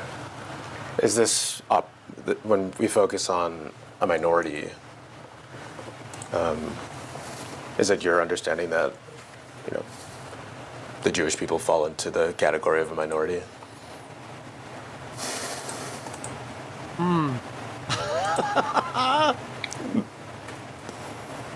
Certainly a culture that could be described as minorities. Oh. So how did you go about determining what was a minority and what wasn't a minority for the purpose of identifying DEI and grants? Oh, God, dude.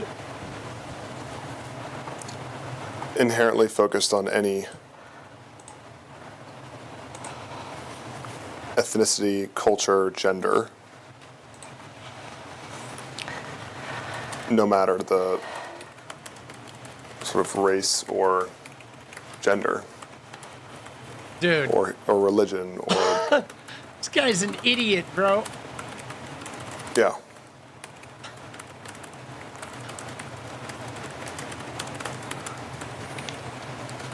Okay.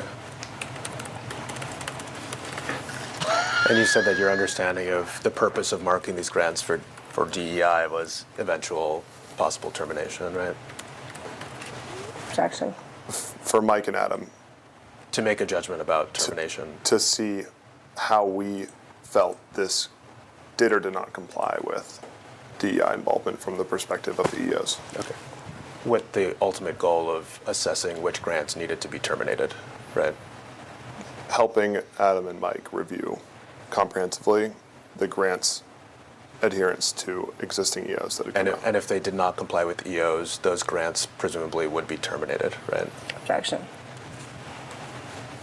Up to Mike and Adam. Was it your understanding that the goal of this review? All right, I've seen enough there, dude. It's hard to watch, guys. Like when you think about it too. Like, how long did it take for DOGE to terminate USAID grants? So 6 weeks. The bulk of those terminations, 6 weeks. Dude, the guy made 150 grand in like less than 2 months, dude. And I mean, who knows how many other people, but think about that. You know what I'm saying? Should have put on 1.5, but I can't though, because if I put it on 1.5, then nobody could 1.5 me, guys. Like people sometimes listen to me at 1.5, or if you're a political streamer, like I can't watch it at 1.5 because then it would be unlistenable if somebody sped me up. But so that's just to put it in perspective. Those guys, like that Justin Fox guy and whoever else was doing this, that were literally, I mean, they knew what they were doing. He's not admitting it, but it was like, if it wasn't white Christian, you're axing it, period. Okay? That was the only basis. Anything to do with women of color, anything to do with the LGBTQ, anything to do with any culture that wasn't white Christian, got axed. Okay? That's why they were able to do it so fast, because it was so easy, right? You know, they could literally see one word, LGBTQ, gone, right? And yeah, you could see him. I mean, he was working very hard not to answer or to think about his answers and anything to do with women, but really it's women from a non-majority culture. I bet if it was white women, it would be like, there were probably some white women things that went through, but most women shit was axed too. I'm sure. I don't know. I don't know what they kept. So it's possible that they got rid of all the women shit too. But it was pretty fucking brutal, man. Like watching that, when I realized that those guys, like they got paid 150 grand, like real fast to go in and just take a hatchet to shit. And they eliminated shit, guys, for no reason whatsoever other than to cause harm. Because guys, let me tell you, that documentary about like Jewish women slaves in the Holocaust and like, you know, being explored through the eyes of one of the women that experienced gender-based violence in the Holocaust, and then they hid it from their family and the type of impact it had on their life. And like that to me seems like an incredibly powerful story that is connected to so much. I mean, think about what's going on in Iran right now with the gender-based violence over there that everybody's making a huge deal about. It's all connected. You know, like, come on, man. And for them to pull the plug on that and call that DEI is like so brutal, dude. So unnecessary. You know, just, dude, just fucking unreal. All right. Dude, we got one last thing, guys. We got one last thing on is that documentary. That documentary is not like it's not made, right? Somebody was making that. So the money that they canceled was a grant that was being given to the filmmakers that were making that movie. And so they lost their funding because of this guy. And that's what a lot of that shit was. Okay, there were documentary films. There were certainly like research projects. Right? I mean, it wasn't even just the NGO stuff of like helping cultures abroad, but a lot of the money that got pulled was, you know, there's a ton of filmmakers and a ton of like playwrights and all kinds of people. Like I know women who write plays that get government grants. If they're writing the plays about, you know, I mean, that specifically, a lot of that grant money is helping, you know, like get artwork out there that tells some of those stories, you know? Dude, yeah, it's fucking brutal. But now we're going to end on something with a little bit of levity and I mean, maybe a little bit of levity, but dude, look at this. Look at Erika Kirk, bro. Look at her. Dude, she's like, dude, what a freak. Watch this video. This is Sarah Huckabee Sanders and Erika Kirk. Let me set the stage for this. They're taking Club America into all of the Arkansas schools. Okay, Club America, what do you ask is that? Club America is the rebrand. All right, so Turning Point USA has rebranded their teen grooming arm of TPUSA is now called Club America.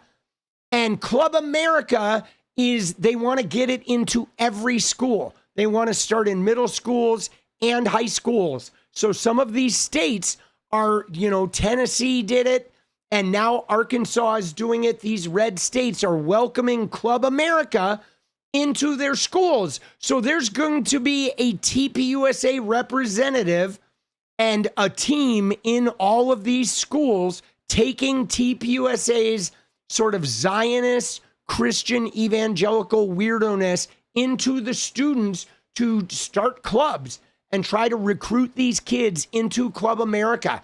And Erika is like spearheading this. This is her big thing. Yeah, they're serious grooming. And so this is Sarah Huckabee Sanders' announcement about it, right? If you look at it, Club America, right here, it's just clubamerica.com. All right, there's the website. One thing you'll notice is everybody in it is white. It is just white kids talking to white kids, talking to white kids, talking to more white kids. All right. And this is it. It's just whatever. They're trying to put it in every state they can. And it is, you know, it is what it is, right? It's TPUSA's little hidden arm. They have the TPUSA is now a sideline thing. All right. This is their big thing, though. Flag the Classroom. All right. Flag the Classroom is Club America's premier campaign dedicated to placing an American flag in every classroom. Okay. So they're trying to spread patriotism. They're really trying to spread Christianity. Okay. This is what they are. I mean, let's be honest. I mean, like, what it is they're using the flag and the concept of patriotism, but it is evangelical Christianity is what it is. But they're, you know, sidestepping that, okay, because they don't want to, you know, they don't want to run afoul of, like, you know, constitutional shit. Although Trump has gutted the Department of Education to the point of where, you know, there's nobody would protect the kids if they start stomping on the Constitution. But here's what it says, though. You ready? Here's their thing. Become a future winner, risk taker, leader. With 1,200 plus high school chapters and counting, Club America is leading the youth movement for freedom-loving American values. We empower bold student leaders to promote free thinking, engage in grassroots activism, and bring their beliefs to life, both on and off campus. With support from 54 full-time field reps, club leaders receive eye-catching materials, resources, and guidance to host impactful events. So basically what it is they put on events, okay? They put on probably dances, meetups, parties, bowling trips, whatever, right? They put on events and then they get eye-catching materials, AKA propaganda, right? ProggerU type stuff. And then it's all about fucking, using patriotism as the in to sell evangelical Christianity. The same way that Charlie Kirk used, let's have a conversation, but I'm going to seep evangelical Christianity into you while we do it. Okay? But yeah, it's pretty crazy. Okay? And the chapter charter is,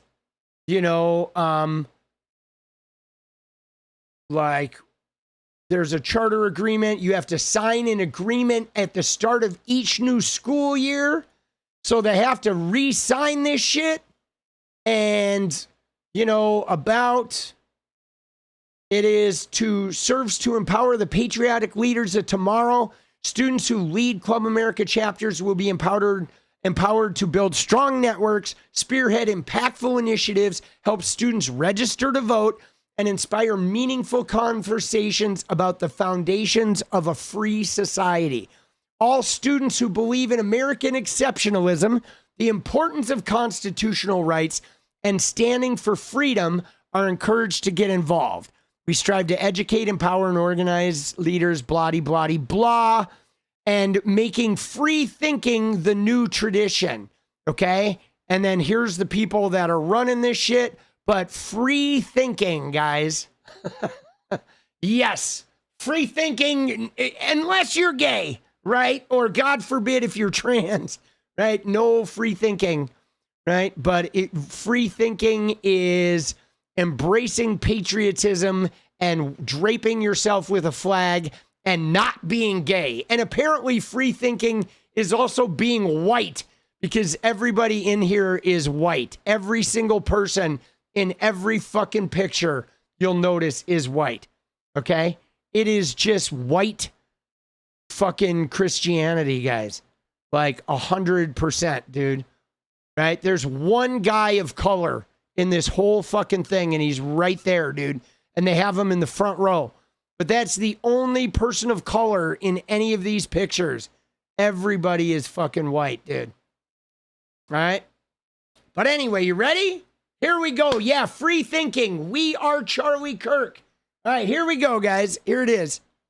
We are here to welcome one of the conservative movement's most talented, most outspoken, and most faithful leaders, Erika Kirk, to our great state. We're so proud to have her, and we're so proud of the incredible work that she is doing to help encourage students across the country. Dude, what is she doing? What is she doing? Do you see her body English? She's do you see what she's doing? How she's you know what I'm saying? You're seeing that, right? How she's scrunched up and got her head down and just, I'm so pious. Oh, I'm so innocent. Dude, yeah, it's some weird, some really bad Shakespeare performance of somebody's be modest and chaste. And she's oh. Dude, it is the worst acting I've ever seen, dude. Look at her. Look at her face, dude. She's oh, we are Charlie Kirk. Dude, look at her face. Dude, what the fuck is going on, bro? Dude, why is her hair moving? What the fuck happened to her hair? Our great state. We're so proud to have her, and we're so proud of the incredible work that she is doing to help encourage students across the country. Dude, you hear the replayed voices or the cheering? Somebody hit the cheering button, dude. All right, I'm gonna let it play. We're so proud to have her, and we're so proud of the incredible work that she is doing to help encourage students across the country to engage and join Club America, which we're launching here in Arkansas, and we're just honored to have you. Thank you. God bless you. We're so grateful, and thank you for honoring Charlie and his legacy and his mission to have a Club America on every high school chapter across the country. So God bless you guys, and thank you. Dude, that's what they want, guys. They want a Club America, evangelical patriot, whatever thing, in every high school in America, okay? They're trying to infiltrate every high school in America to try and I don't know, rally these young kids. And I mean, the thing they do, they use transphobia, they use anti-college, right? They're very don't go to college, even though she's got supposedly multiple degrees, right? Yeah, where's her neck? I don't know, dude. Her neck is gone. Where's my neck? Oh, dude, Charlie took my neck with him, right? And guys, though, they want to put it into middle schools. That's their goal. They haven't announced that yet. I mean, they have internally, but they want it in middle schools. They want to grab these kids when they're 12, 11, because middle school is really when the biggest sort of socialization separation happens. And that is when kids are the most vulnerable, when they're sort of just hitting into puberty, and there's a lot of social separation and a tremendous amount of attempting to sort of conform and fit in. And this is deeply connected to Project 2025, which wants white Christian nationalism, but they want to get these kids young. Okay, they're really upset that kids are learning that it's okay to be gay and that it's okay to exist outside the heteronormative Christian fucking rules around gender or sexuality or behavior or career goals or not wanting to just have 10 kids. And so they want to get in there young, man. Dude. Yeah. And it's pretty dirty. But her body English during this is so creepy. I mean, dude, just look at her, dude. That is so abnormal, right? It is so abnormal, man. I'm just glad my kid is 20. I'm glad that my kid came up in the good time, dude. My kid came up during the Obama years, and he just saw, by the time Trump got in there, he was already able to reason and could see that shit was bullshit. But all right, it's time to go make videos though, guys. All right, it's time for that dance party that you guys earned. Dude, she is dangerous, boss.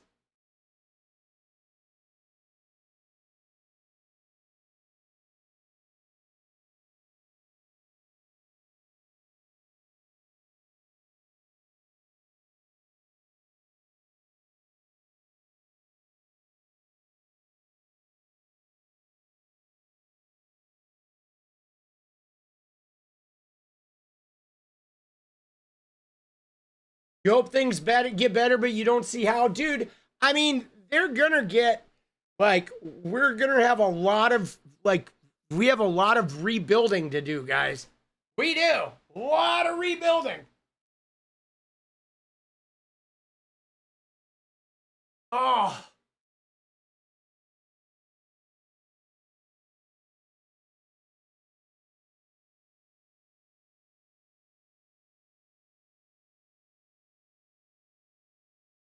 This was one of your favorites? Dude, this was a good stream, right? It really was.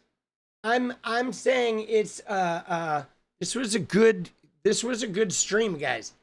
And it's good. I mean, I was really depressed today too. So, like, you know, I'm glad. I needed this. All right? I needed this. Dude, I fucking needed it, dude. I was like real sad today. And tomorrow I have a massage. Tomorrow I have Tilly. Tilly's my massage therapist. She's amazing. Dude, I know Max Crosby. Dude, Max Crosby, he's got to be injured. Victor, for them to reject the Max Crosby trade, that makes me think that he was injured and they're not saying anything because they don't want to fucking ruin his, you know, his whatever trade capital. But yeah, I was pretty surprised to see that, right? But all right, you ready? Now we're dancing, baby. Let's go. Let's go, baby. Let's go. Oh, yeah, baby. It's time for a little deja vu. Little deja vu, deja vu. Oh, oh, oh, oh. You ready? I'm ready. Here we go, baby. Here we go. Bryce and Jenny okay? I mean, yeah, Jenny's great. And as far as I know, Bryce is good too. I mean, he's in New York, so I have less information on him. But the last time, like, Bryce sent me a long note, he seemed like he's got shit pretty dialed. He's been sending me cover songs he's been recording of, like, Elliott Smith covers and shit. So I think Bryce is doing good, right? But I was just fucking sad today, right? I don't get sad very often, but when I get sad, I get pretty fucking sad. But all right, now we're dancing. Let's get it. Come on, baby.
Dude, that was like I'm winded, bro. Dude, that was active, bro. Thank you, guys. What do we got? We got a little I rock. Thank you, Worthy. You too.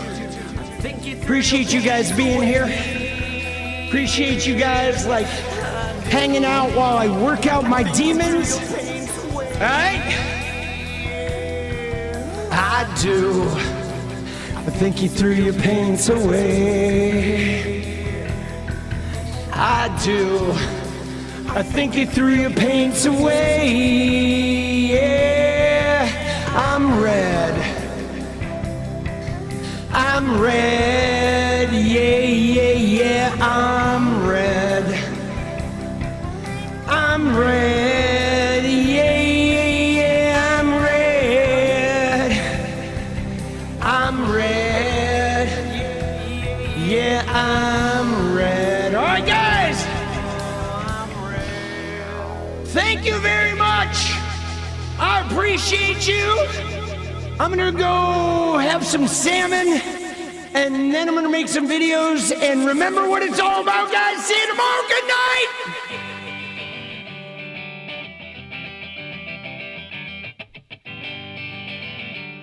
Freedom.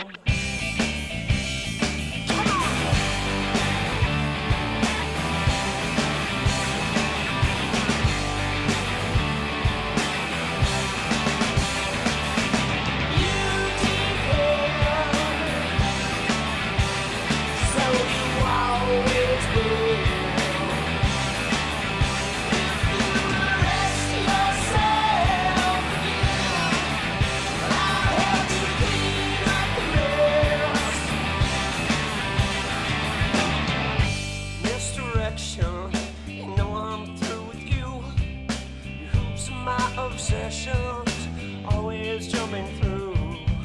I'm so tangled, I'm so worthy. I'm just lost in my reflection. Pay attention.